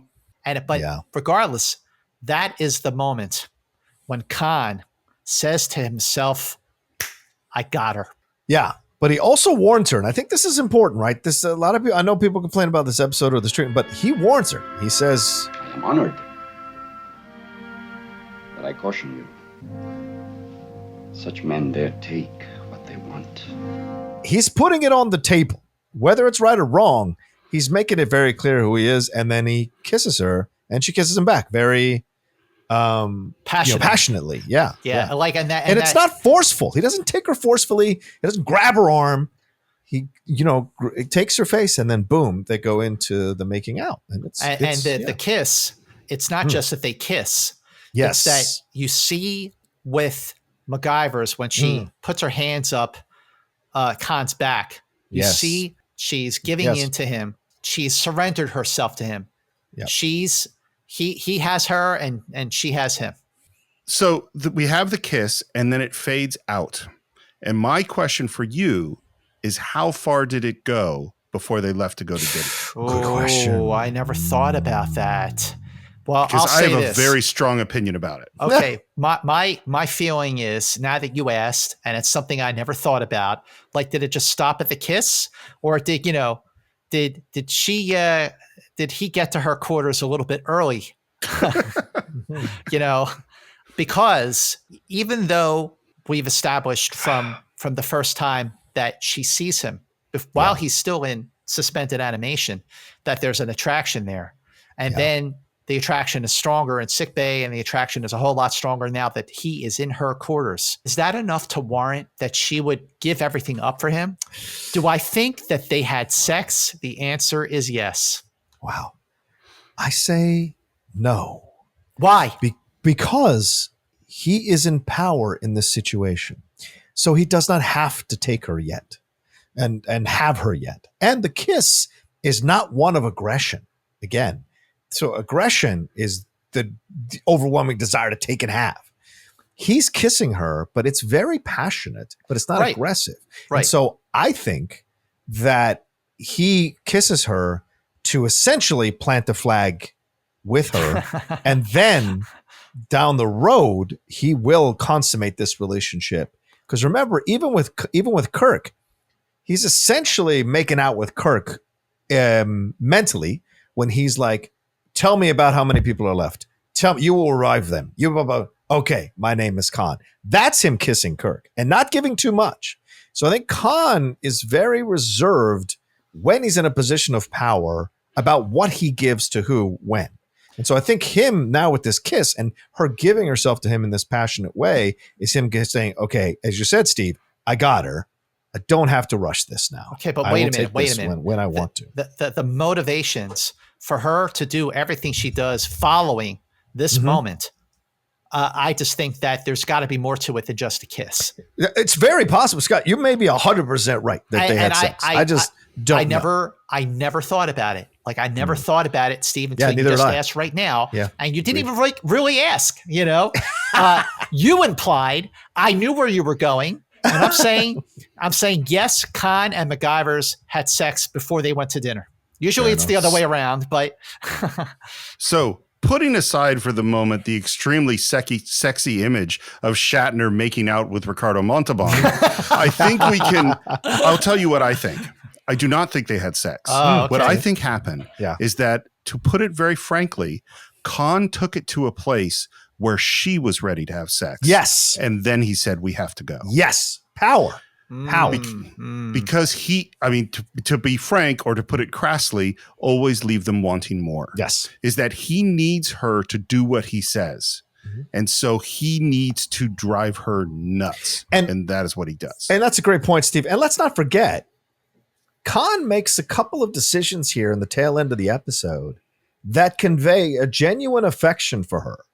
So whatever you may think about him as a person, by the end of the episode, I buy into this relationship that he's also in love with her. By the end, yes, I agree. And so this is, and maybe him not taking her yet, is also, as you said, human beings conflicting emotions. He may want her, but a piece of him at a primal level understands that to rush this thing, he could ruin this thing. And so he's keeping it he's keeping a distance. But I think that moment, the build up to that kiss and her submission, I think that there was something that happened after that.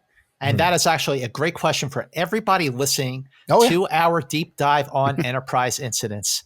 What happened after the kiss?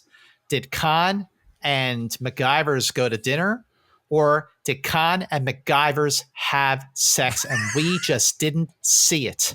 Head over to our Facebook page, Enterprise Incidents. Let us know what you think happened after the kiss.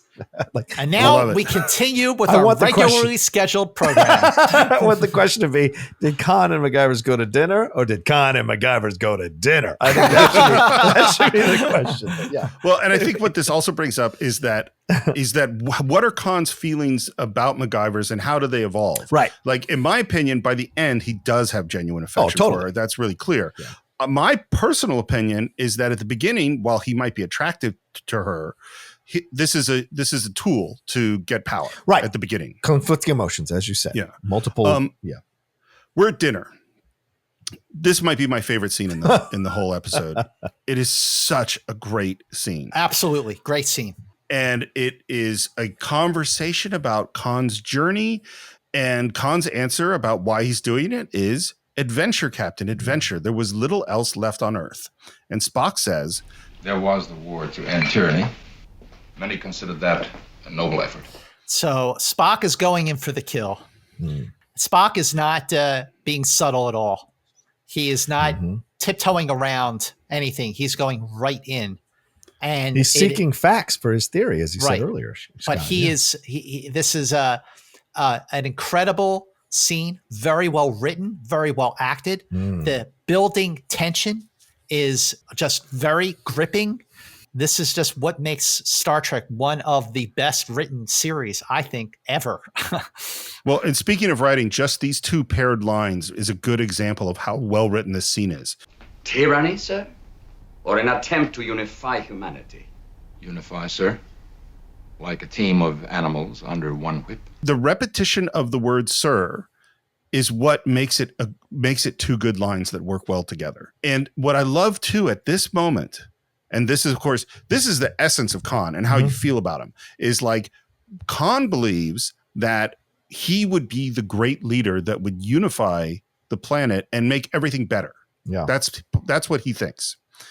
And Spock is saying a team of animals under one whip. And how we feel about Khan, one of the things that determines it is like, well, how good a leader would Khan be? What would life under him be like?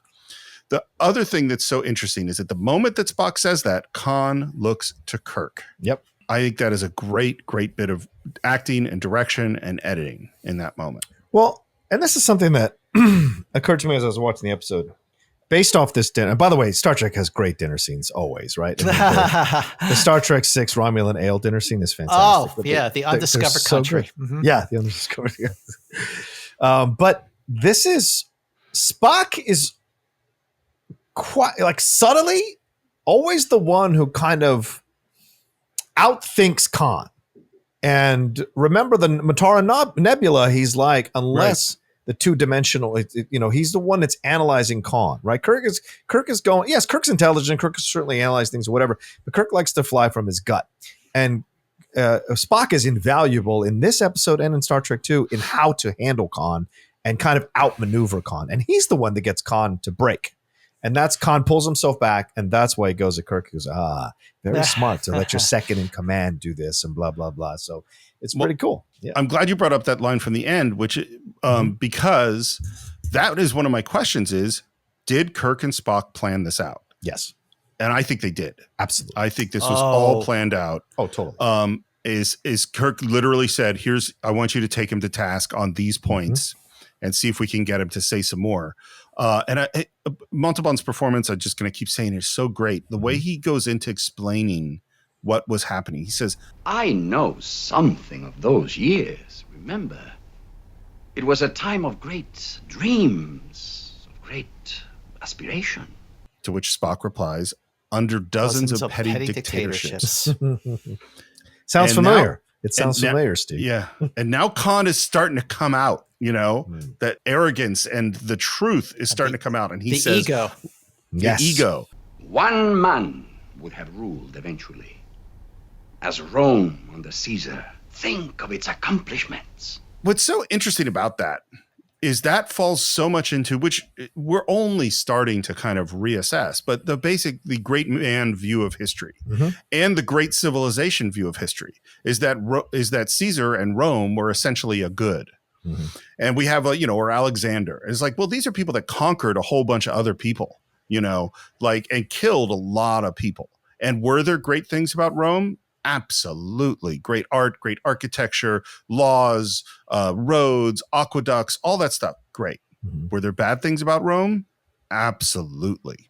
And so Khan sees Rome only from the great man perspective and not from what are the negative consequences of the Napoleon, of Genghis Khan, of Caesar. And Kirk, throughout this whole thing, is studying him. He's staring him down. He's not just studying him. He's staring him down. By the way, you brought up a great question. Like, was this part of the plan all along for Kirk and Spock to take advantage of the situation and expose Khan?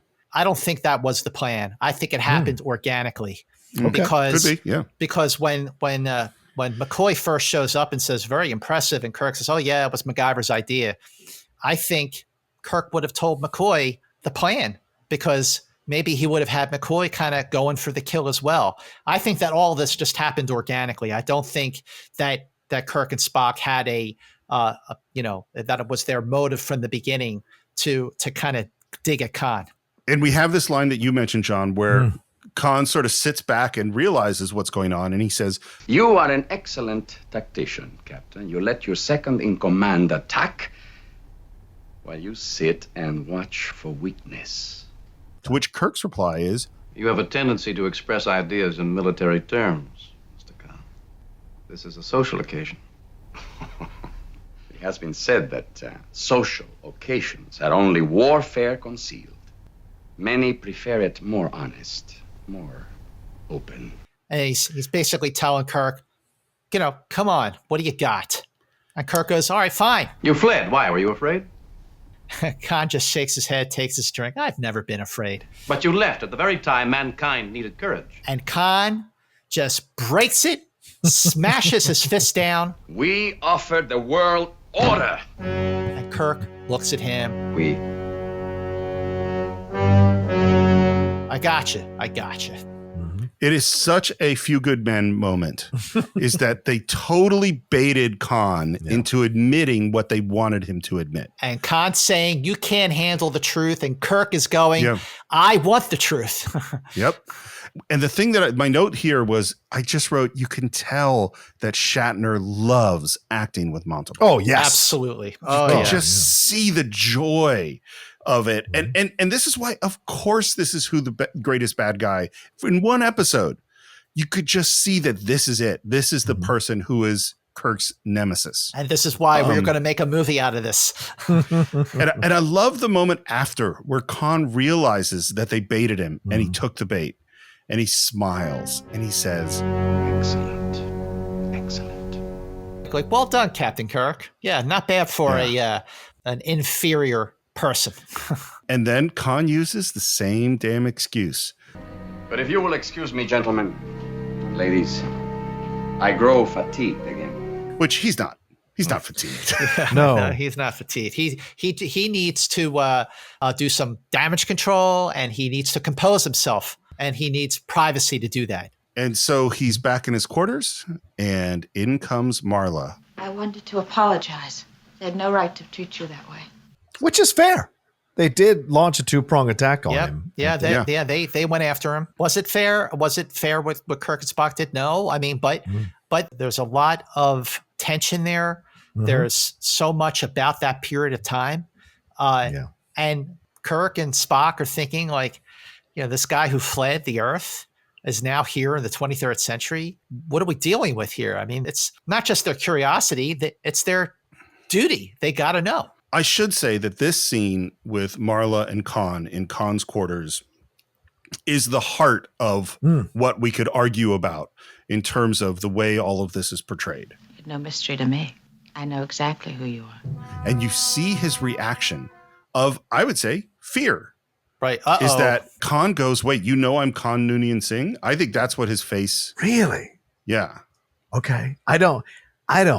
I see that she has now unveiled the painting inside him by saying that. I love the way you said that. I was just saying she stops him cold because she says that. And she says, and maybe he's been waiting for a woman to finally see him for who he is or say that to him and mean it. And someone he's attracted to. And when she says it, I think it stops him cold because he didn't anticipate this exchange or feeling that way about her. And she says, like Richard the Lionheart, Leif Erikson, she's comparing him to great men. Yeah. And this is interesting, Steve, because I think this harkens back to your earlier question. So the next moment is him reverting back to the physical instincts that he always has, whether violence or romantic or otherwise, and grabs her or takes her physically and wants to make out. And she says, please don't, pushes him off, and he flings her against the door, in essence, or towards the door. This is a moment of vulnerability, and his reaction to having his vulnerability exposed but not consummated is one of anger and defensiveness. John, I'm going to say something very strange to you. Sure. Which is, I think that I am correct about what Khan's reaction is in the reaction shot to I Know Who You Are. Okay. But I like your idea better. Well, because your idea really plays to what we're talking about, which is the moments at which Khan decides he's genuinely attracted to her. Yeah. And it also plays to this next moment of go or stay. Yeah.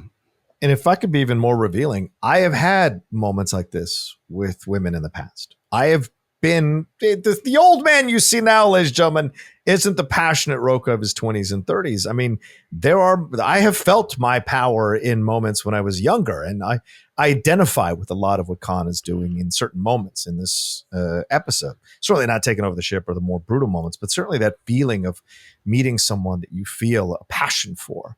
And so having them reject you, especially when I haven't done the therapy or I haven't done all the stuff that I did later in life, there is that moment where you say like, go or stay, but you're messing with my feelings because you don't have the emotional vocabulary or maturity to understand that a more calm approach or seasoned approach is the right approach in a moment like that. Just because she doesn't want to kiss you then doesn't mean she's not going to want to kiss you later. You just have to be patient. And I think Khan is indulging in his defensiveness, which is his natural instinct always, which is the downfall yet again of Khan. But sorry, Scott, you were saying. I appreciate that personal connection there, but from an episodic standpoint here, we've commented so many times how great this episode is, how superbly acted it is, how well written it is. But one of the things that just makes it as brilliant as it is that we keep learning new things throughout the course of this episode about Khan. Every time we think we have Khan figured out, he does something to shock us, to display another level of his character. Please don't. Go. Or stay, but do it because it is what you wish to do. That line has been in my head forever because the intensity with which he delivers it is so off the charts. It's like it pinged the whole scale into the red. Yeah. It's so powerful. I'm not even 100% sure, exactly what he is saying, but it is amazing. And if I've seen Space Seed 300 times, I'm probably being very conservative in my estimates. But no matter how many times I watch Space Seed, and you get to that moment, he's so passionate with his response. Make up your mind, go or stay, but do it because it's what you wish to do. And then she's like shocked. Marla McGivers is shocked. And he looks back at her and says, well, like he doesn't even give her a moment to figure it out. Like, what are you going to do? You're going to stay, you're going to go? And she goes, I'll stay a little longer. But even that's not good enough for Khan. How many minutes do you graciously offer? And then she asks him, I'd like to stay, please. It's not just that she asks him. He demands that she ask him. You must now ask to stay. This is where I think you're right, Steve, about the male fantasy of power over a woman. This is where I think the writers maybe veered off course a little bit with this moment. But then again, he is a villain. Yeah. But this also signifies that maybe they didn't have sex because she rejected him because of the way he reacts when she says, please don't. He throws her out. Go or stay, blah, blah, blah. Maybe he's frustrated. So here's the thing, I think. So for those of you who listen to the Cinephiles, these concepts conversations have come up many, many times of how do we view this event at the time it was made, and then how do we look at with today's eyes, and how has that shifted? For me, this scene is supposed to bother us. Yes. It's supposed to be an uncomfortable scene. Right. And I don't have I do agree that I think this is playing out a certain kind of male power fantasy that the writers are creating, but I don't think that anyone is saying that this is okay in the way that this scene is done. This is a bad guy. And I also think, is it impossible to say that sometimes women are attracted to the wrong men, or that men want to use power to dominate women and control them, or that sometimes that power becomes physical, or that women are in situations with things like that with men that they feel that they love, that they don't know how to extricate themselves? I think these are real things. Yeah. And so the fact that it's uncomfortable is correct. Right. Right. And by the way, this goes both ways. It's not just always men. There are situations where women have the power over and emasculate and subjugate their men. And I'm sure all of us have had friends who are in relationships where the woman emasculates or subjugates. It happens. But the larger percentage, obviously, is men doing it to women because it's a patriarchal society. So it goes both ways. The idea of human beings wanting to be subjugated, there wouldn't be cults or religions or leaders or kings or what have you throughout history if there wasn't some sort of primal innate sense amongst a majority of people to be ruled, to be subjugated, to be in some way controlled, or need the control in order to function in their world. I'm just throwing it out there. I don't want to sound like Khan, but I'm just throwing it out there. Well, and also some people are into weird stuff. Yes. You know what I mean? Like, and there's nothing wrong with that. Yeah. And there are things wrong with this scene. If it's consensual, I'm saying there's nothing wrong. Yeah, exactly. Well, that's the thing that's uncomfortable about this scene, because after she asks to stay, he takes her hand and he squeezes it and clearly hurts her. Oh, yeah. And drives her down to her knees. He says, open your heart. Will you open your heart? And she says, while in pain, yes. Because I think part of it, I think that's why that opening scene where she doesn't want to leave her painting to go on the mission is so key to her character. This is an unhappy person who suddenly is presented with the idealized fantasy of her dreams, who is demanding that she just go for it in some way. And she goes with it, And then we hear Khan say, I intend to take this ship. And now she is being put in a very, very bad position. I mean, it should not be a very bad position because her loyalty should be to the uniform and to Starfleet and to the Enterprise and to her captain. Oh, please don't ask me to. I need your help. You won't harm anyone. Now you question me. No. Will you assist me? Oh, please, Khan, don't ask me. Leave me then. Instead of composing herself, coming to her senses and being like, holy moly, what the heck was I thinking with this guy? You know, brushing herself up, getting up and walking out the door and reporting this to her captain. She is still on the floor and in tears responds to him. I promise. I'll do anything you ask. And he looks back at her with his smile and he is thinking, all is going according to plan. Absolutely. I want to go back to this moment of when Khan says, will you assist me? And she says, please don't ask me. We have seen the exact reversal of that situation in What Are Little Girls Made Of, when the android Kirk asks Chapel if it comes to a choice between Corby and the ship. And what does Chapel say? He says, Please don't put me in a ask bad position. Yeah, you're right. Yeah. You're right. That's an excellent point. But there's a difference in that Corby was Chapel's fiance. She has a history with him. Yep. She's known him for so long, and this is someone who is acting out of character, versus Khan, who is someone new to the table, not even of this time, and someone that they already know has a very, shall we say, checkered past. It's Act 3. We're in the briefing room, and now the cat is out of the bag. Name? Khan Noonien Singh. From 1992 through 1996, absolute ruler of more than a quarter of your world. They've got their facts. They know who this guy is. They know what the time was. They know what was going on. They know his place and his people, where they all fit in. But what's interesting is how we see Scotty and Kirk talk with admiration about Khan. I must confess, gentlemen, I've always held a sneaking admiration for this one. He was the best of the tyrants and the most dangerous. And Spock can't believe his ears. No pun intended. This romanticism about a ruthless dictator is... It's Spock. We humans have a streak of barbarism in us.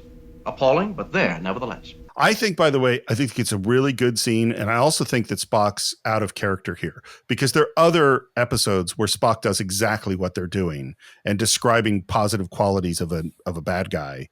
I can't think of what they are, but they definitely have happened. But I think this is how it's like, I could tell you all sorts of positive things about Genghis Khan, literally the greatest conqueror the world has ever seen. And there are positive things about him. There are also terrible things about him. But the result of this scene in the briefing room is that Kirk puts a 24-hour guard on Khan's quarters, effective immediately. You were talking about costume changes. Now Khan is a red guy. He's in a red shirt, yeah. He fills out that shirt the way that nobody ever has before.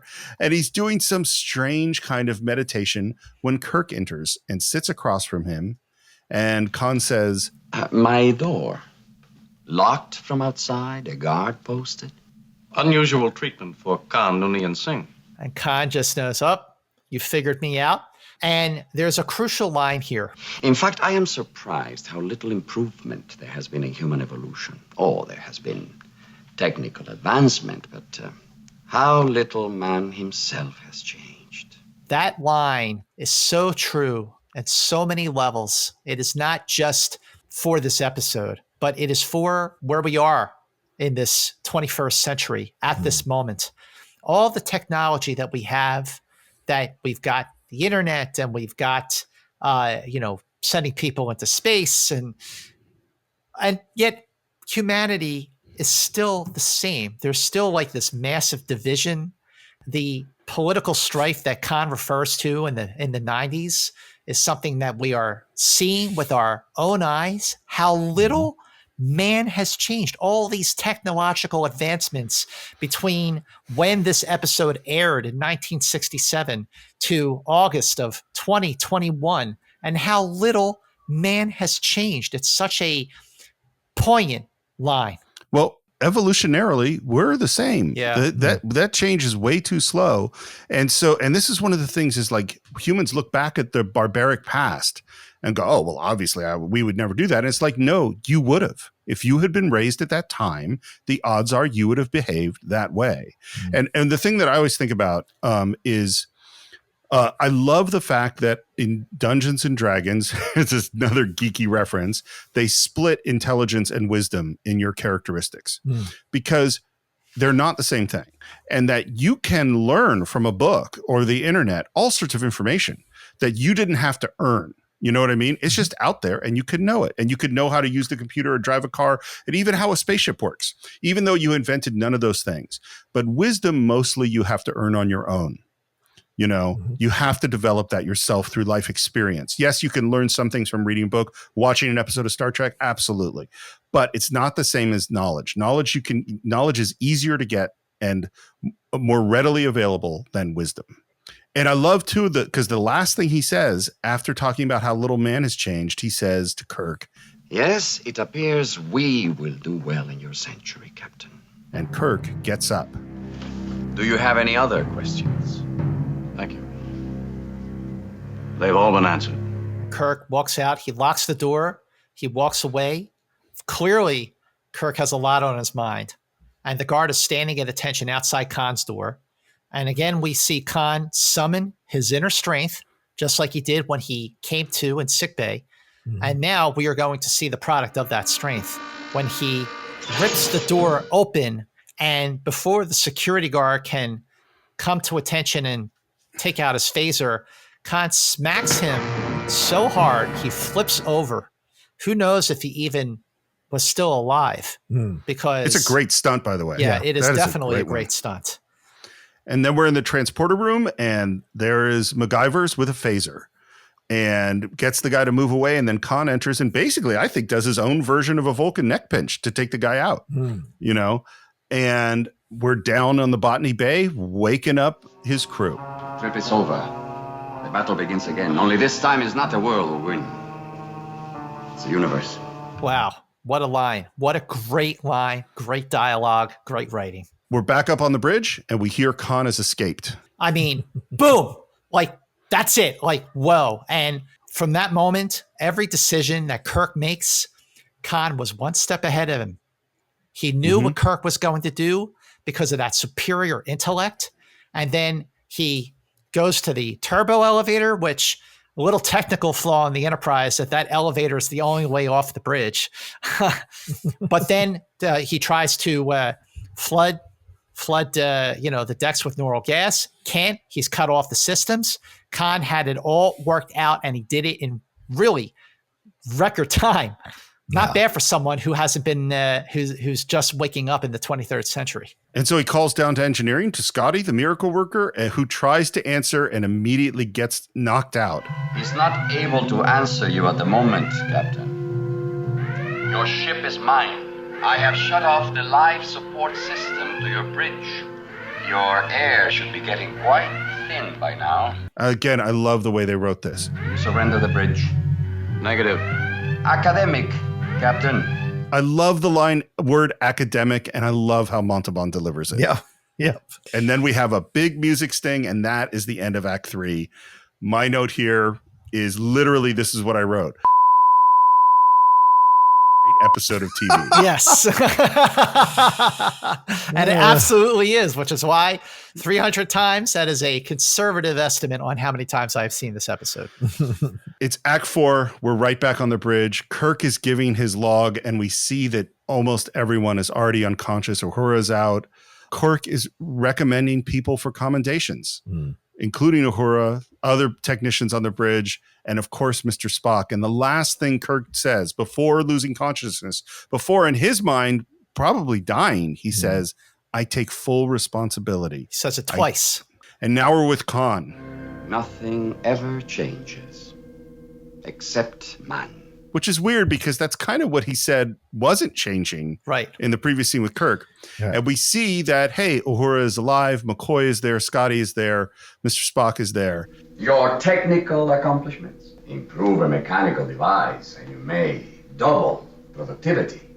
But improve man and you gain 1,000-fold. I am such a man. So I want to say briefly something about these concepts of eugenics and why I think A, the ideas are so flawed, and B, why Khan is so flawed. Is that when we talk about improving man, what Khan is talking about is things like physical stuff like strength and speed and constitution and endurance and all that stuff, coordination, and mental things, pure intelligence. But there's a whole bunch of other traits that aren't talked about. Compassion, joy, love, art, the love of nature, like the caring about family. There's so many things that humans need and that some people just excel at that aren't strength and intelligence. There are a lot of people like John, you and I did Rocky years ago for the Cinephiles. Rocky is not a smart guy. No. But he's a wise guy and like a very wise person in his own way. And strangely enough, despite his violent life, a really compassionate person. Yes. And that's what Khan doesn't get, But I also think that's why these stories rarely show you advanced people who are capable of compassion and empathy and all that kind of stuff, because this idea of advancing human beings through genetics is always portrayed as a negative. And right.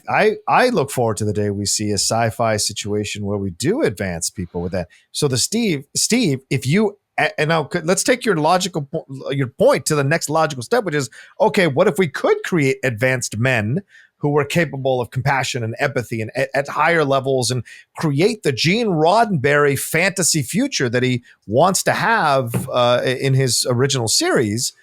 What do we do with the men who don't want to take it, like they don't want to take vaccines? What do we take with the human beings that don't want to take this stuff and become advanced and whatever? What do the advanced empathetic people do with those people? I wonder. Well, the first thing, and obviously this is literally could be an hours and hours conversation. Sounds like a short to me. Anyway, for those of you who are fans of Enterprise Incidents and don't listen to the Cinephiles, as John and I do Cinephile shorts regularly for Patreon. That's true. One of the things I firmly believe is that one of the mistakes we make is thinking that people are supposed to be the same. Is that part of the strength of a civilization is that people are really, really different. And that's part of what makes America such an incredible country, for as much as it's very flawed, because you have people with so many different backgrounds and so many different ideas. And so the first thing I would say is I don't want everybody to get the same genetic code. The second thing I would say is a lot of times our greatest strengths are connected to our greatest weaknesses. And so messing around with that stuff gets real tough. Yeah. Because I'm sure for the three of us, a lot of our negative experiences or choices we made that maybe weren't the best choice led to the wisdom that I was talking about a few minutes ago. Absolutely. You know what I mean? And so going well, I'm going to take out that negative thing and just make you really super empathetic and compassionate. As much as I want those traits, well, I'm like, oh, hold on. How is this going to balance out? Right. That's what I would say. Fair. Join me. I'll treat you well. I need your training to operate a vessel this complex. And Scotty, sitting there, arms folded, says, Where is Captain Kirk? Like, that's the nobility that here they are being taken hostage. And Captain Kirk, as we find out, is close to death. And they refuse to surrender.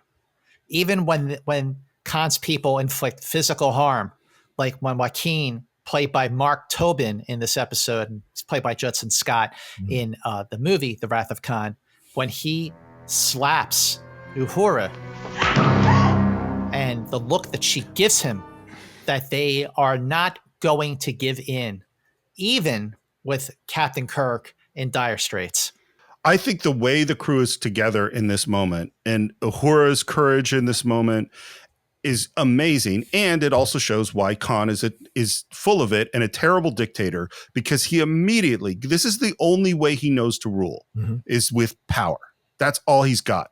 Kirk has so many traits that Khan does not have that make him a different kind of leader. As Scott, as you said many times, make him the person that you would follow into an active volcano. Yes, absolutely.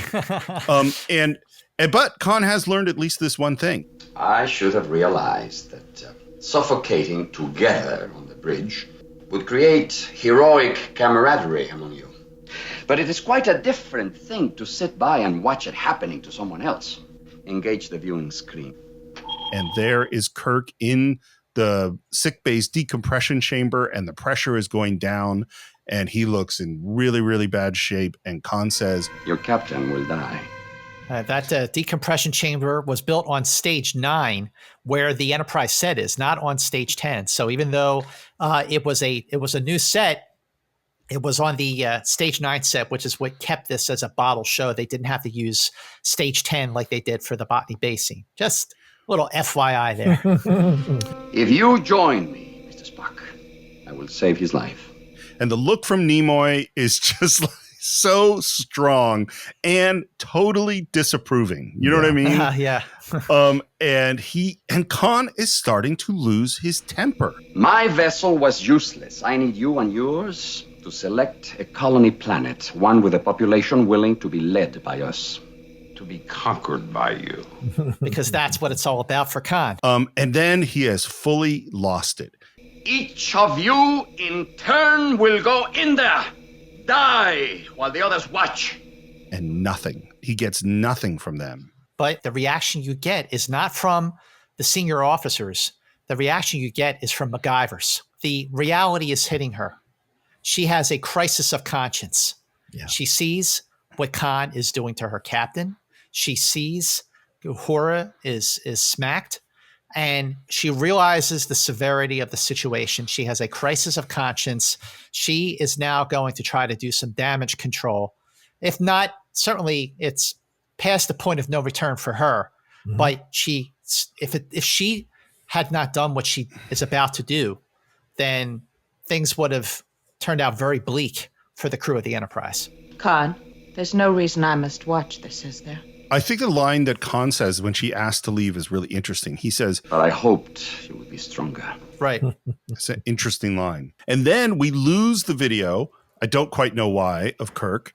Maybe McGivers does it right outside in the hallway, but I don't quite know why. And Joaquin goes to hit Uhura again, and Khan stops her and says, "It does not matter. The captain is dead." And there is a huge reaction from Uhura. And, Scott, we talked about that. I think the character that they really developed the most early on is Sulu. I think Sulu, they did it, even though he's not in this episode, I think they did a great, great job with him. I think the character they did the worst service to is Uhura. I agree. And this one, my note was, stop making her play the girl. Like, they want someone to have the big emotional reaction to the captain is dead, and so they give it to Uhura. There's so many more things they could have done with her, and it just, I think, is really sad. Too bad. Well, and this is, and Scott, you can correct me on this, if what I understand, what I've read numerous times, is why she wanted to leave the show, because she felt it was not giving her anything to do, treating her in this way. But Martin Luther King Jr., from what I understand, convinced her to stay on the show because he said, you represent having a black woman on a show like this for everyone to see. You have a bigger role to play here. That's than correct. Your own personal desire to have your character have multiple levels and what have you. And unfortunately, and ironically, in a show about advancing humanity, they were not good at advancing the humanity of women of color on that show at a time when women of color were coming into prominence as voices in the civil rights movement.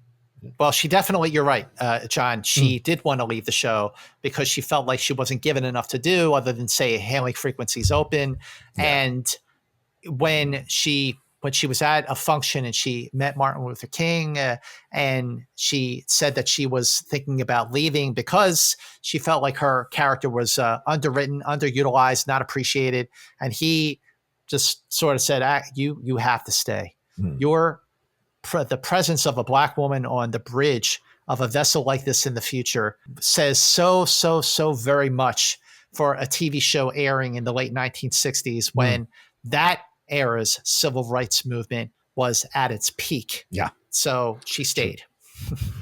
So Khan now sends Spock off because he's the next one to be tortured to death. And we're at the decompression chamber, and McGivers enters and says, basically distracts the guy guarding it and hits him with an injection. She goes down. She turns up the pressure, which comes up and then opens the door. I love the design on this thing with the big circle and the small circle as it opens. I think it's a really little cool piece of design. Yeah. And Kirk gets out and she says, Captain, I saved your life. Now please don't kill him. He does not respond. He does not answer that. He is not having any of it. And then he hears Spock come in the sick bay with the other member of Khan's team and hides behind the wall. I love that when Spock walks through the door, in the moment before Kirk attacks, Spock sees that Kirk is there and gives no reaction. in order to help make it work. I think that's just a tiny little detail that's great. Good point. They struggle for a little bit. Spock gives him the FSNP, famous Spock neck pinch. Surprised to see you, Captain, though pleased. I'm a little pleased myself. Khan is holding our staff in the briefing room. His men have control of the ship. Our only chance is the intruder control circuit. Gas all decks, but this one. We're in the briefing room, and Khan is calling around all his people and can't find anybody. No. And then we see the gas, and he runs out. By the way, I think it's funny, like when the gas starts filling up the briefing room, Scotty's like running out. He's almost out the door, and he like goes back to punch Khan's person in the face. Like he was like home free. He was out the door, and he like goes, wait a minute. He runs back, punches the guy in the face, then goes out of the briefing room. The Scottish and sees temperament. Spock in the corridor. Got to get that shot in. The Scottish temperament. I appreciate it. And then we hear Spock's voice saying, Anesthesia gas in all sections except engineering. Someone just closed that line. And then we're in engineering, and this just so sucks because Khan is sitting there and hears Spock say, Captain, acknowledge, unable to flood engineering. And you're going, oh no. Now Khan knows, and if that wasn't enough, we then hear Scotty's voice say, Captain's headed for the engineering section. So Khan is obviously very prepared. He hides just on the side of the door. In comes Kirk with his phaser. Khan grabs him, takes the phaser, and I love he holds it in front of him and crushes it, which seems dangerous to me, but is very intimidating. Very intimidating. Just, again, another moment to establish the superior strength that Khan possesses. Right. So Khan, because he read those technical manuals, he is built an overload in the Enterprise, and in moments, the Enterprise will explode like an exploding sun. Here's something I don't understand. Why? Why does Khan want to die at this point? No, Khan doesn't want to die, but he sees, well, if I go down, I'm taking them with me. Which is what the Genesis machine does. Actually, too, that's right? a really good point. That's Khan. The end result, is that I'll take everybody out if you don't let me win. Yeah, he's basically saying at this moment, no, Kirk, you don't get away. And Kirk goes for the panel, and Khan throws stuntman Kirk. The stuntmen are really kind of... Dude, the HD version of this is tough because you can tell the stuntman from a mile away. Oh, yeah. Now here's the interesting here is that so William Shatner's stuntman is Gary Combs. Ricardo Montalban's stunt double is Chuck Couch. And you're right, John. The HD version of this episode, it's so blatantly, totally, completely obvious really during the wider shots that they are stuntmen.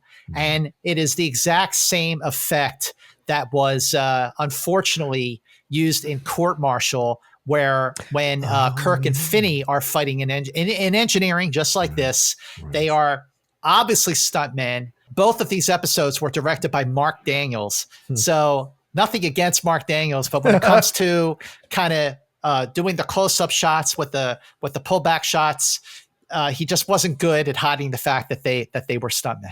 And to be fair to Mark Daniels, he didn't know they were going to be on DVD and Blu-ray and Absolutely. HD. I mean, he's just and watch over and over yeah, again. Exactly. What did he know? There is one cool move where Kirk sort of climbs up on the wall and gets his legs around Khan's neck, and they roll, and that's kind of cool. Yeah. I have 5 times your strength. You're no match for me. And he's advancing on Kirk, who's pulling some weird thing out of the engineering panel and uses it to beat the crap out of Khan. Okay, now let's look at this moment.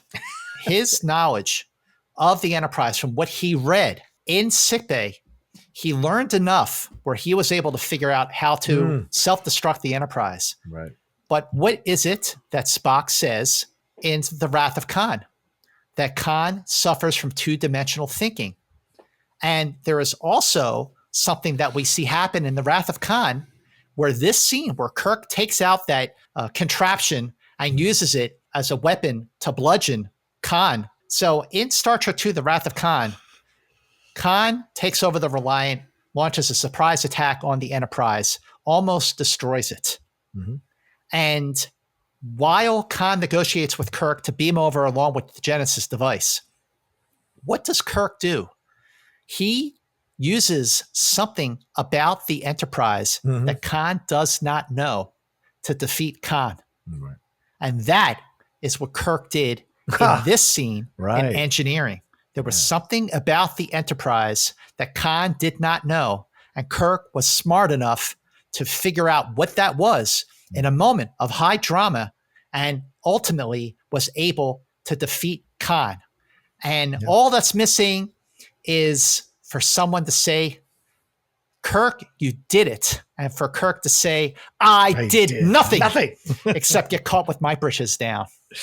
So I think I had not connected it to all the Wrath of Khan stuff, but now that you say it, I think we could take this idea that his thinking is two-dimensional, is that's all. Khan only knows one way to do things. Right. He only knows how to go forward. He only knows how to force people. He only knows direct approaches. And Kirk is the master of indirect approaches. He is the trickster, you know. He's always going to make a move that is unexpected, which is why Spock can't beat him at chess, you know? So Kirk takes him out and saves the ship. And now we're at court and Kirk is facing a very big choice. And this is a milestone moment where Kirk is about to make big mistake number 2.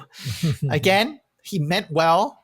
Problem is that ultimately the decision that he makes, he did not follow through or follow up with that decision, which is why Khan goes after him.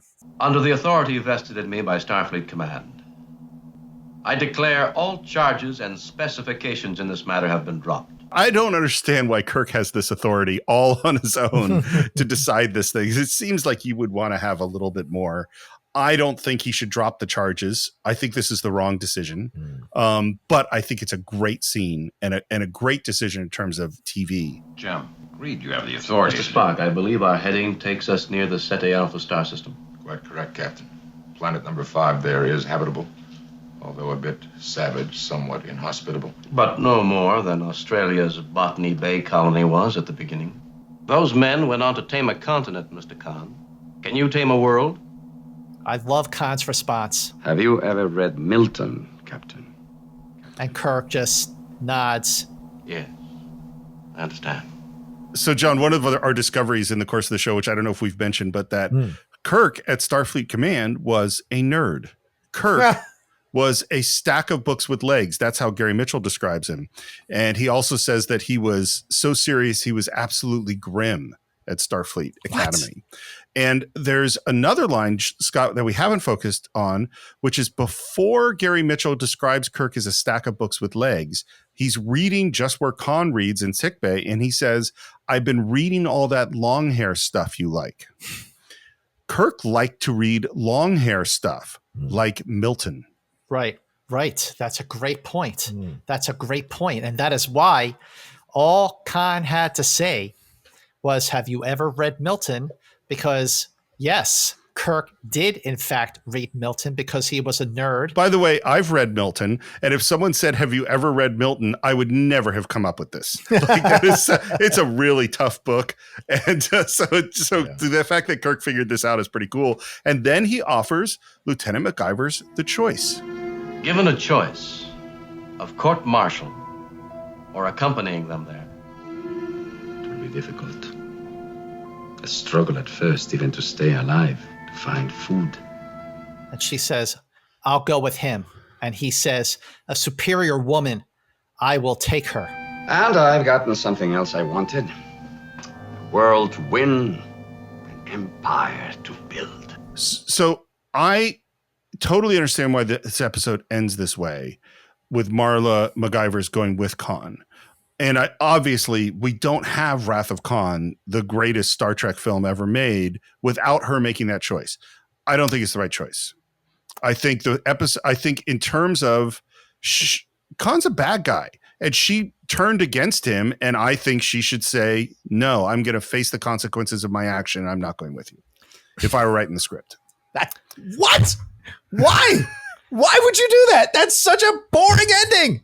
This is the right ending. She goes with him. Yeah. Because she goes with him because, as I said earlier, there are always women who will go with men of power, men of or and vice versa, men who will go with women of power because there's something there that, as you said earlier, Steve, that turns them on. Everyone's got their thing or their fetish or whatever. So her deciding to go with him is not to avoid consequences for her actions. I agree. It's Kirk graciously giving her the choice, and he doesn't have to, but he gives her the choice, and she goes with him because she does love him. She does care for him. And Khan, for all the bad guy you say he is, and he is, he's got obviously bad tendencies. He does care about her. He doesn't get mad at her that she turned on him. He doesn't kick her out for betraying him. And he says to her, and he even gives her the choice and says, it's going to be hard. It's not going to be easy. A straight shooter, Khan is from the beginning. Always, he says this. He likes it straight up. So he tells her this. This is the deal. If you come with me, just know it's not going to be easy. And so she has every opportunity to turn this upside down. And I think she doesn't because she's not happy on the Enterprise. Right. And this is an option to explore something new and really indulge her own ideas and concepts of powerful men and explore it for herself. And maybe this is what she's always wanted. Maybe she's an old soul. And so she goes with Khan because she does love him and wants to see what this decision brings her in her life at this time. You know? Well, she goes with him. I agree with John, what you're saying. But after the stunts that she just pulled during Khan's time on the Enterprise, let's face it, she was not facing a very promising future. No, she was out. Yeah, she was out. Okay. Yeah. At best, she would be in the brig, court-martialed, whatever. Right. But now she has a chance. It's going to be rough. It's going to be rough and tumble. But at least she will be with Khan, this guy that she obviously loves. And she will have freedom. It's going to be difficult, savage, but she sees no alternative. She sees that she's going to be much better off taking her chances with Khan than living, certainly a restricted life because A, she wasn't happy, and B, now that she's just in a lot of trouble. Yeah. But can I tell you guys something surprising? Sure. You guys are right. I'm wrong. That's not about No. You guys made excellent points. I think I was trying to service the character growth idea, and I was trying to service the reacting against the negativity of their relationship idea.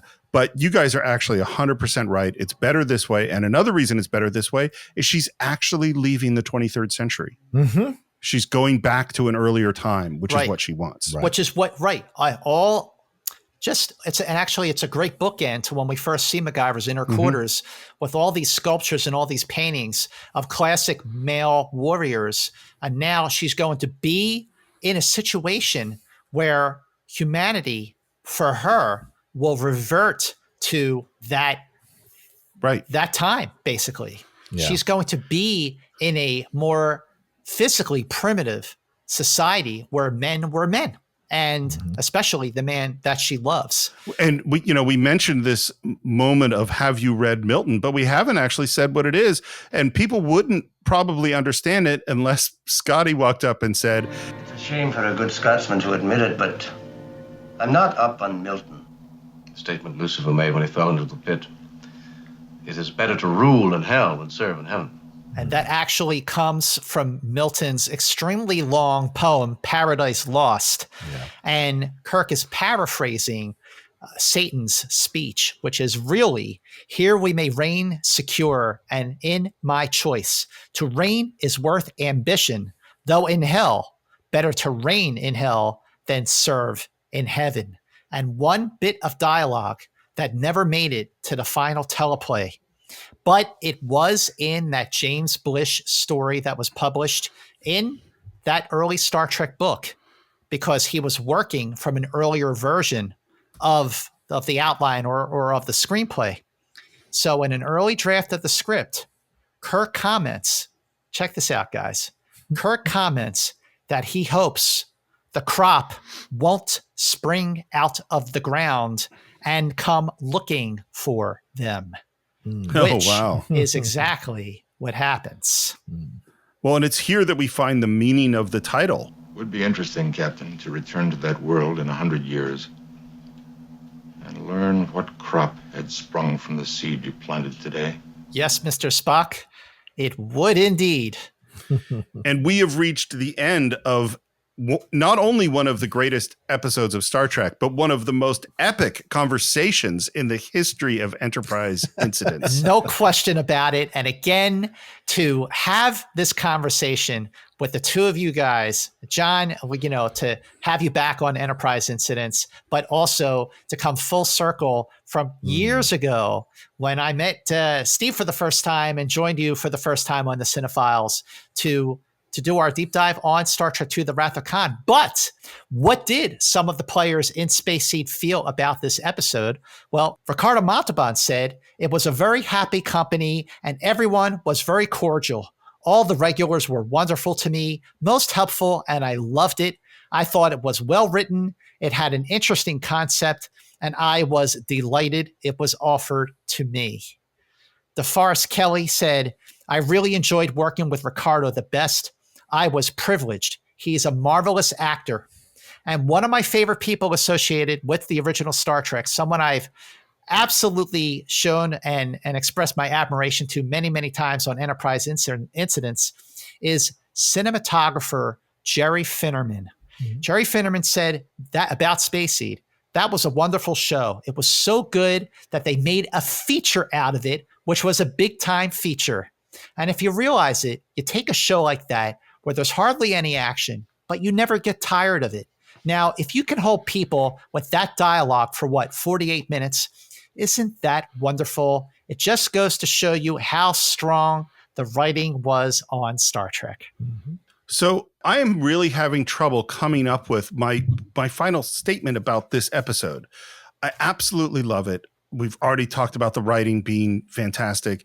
And the biggest thing to me is just Ricardo Montalban is unbelievably amazing. Mm-hmm. In every single second he's on screen, he just dominates, and his power and his intensity and everything about him is fascinating. And it absolutely makes perfect sense why you go, this is where we make a Star Trek movie. I would say this, we always talk about, those of us who are Star Trek fans, we always talk about ranking the episodes. And this is always one that is in the top 5 or top 10 for a lot of people. I would argue top 5 consistently. And there's a reason for that. It's the height of their writing. It's the height of the interactions between the three McCoy, Spock, and Kirk. And then you throw in someone who is every bit their equal in Ricardo Montalban from the first second of the show without saying a word. He is so proud lying in that bed, in that chamber or whatever. There is such power in just his essence and energy without speaking a word. And to be able to go toe-to-toe with all of them throughout the show was incredible. For a kid like me, as I've said numerous times, seeing a Latino be able to have a role like that and embrace it and be so powerful as he was in that role. I didn't even know that he was Indian until much later in my life. It was, what I focused on was that it was Ricardo Montalban and the accent was there. So to me, immediately. And I think it's such a great episode to study if you're going to study a classic episode of television and understand why television endures still in our society as a place to witness some of our greatest creators asking us questions about ourselves and about our lives. And it's all there in this episode for sure. And we're still talking about it in 2021, and we'll be talking about it in 2121. Yep. I'm sure on some other podcast. Yes, exactly. And I can bet that, John, you will absolutely be on that podcast too. At least my brain in a jar might be. Right. Yeah. Meanwhile, I agree with both of your points on the final thoughts on Space Seed. It is an episode that just holds up in every way, shape, or form.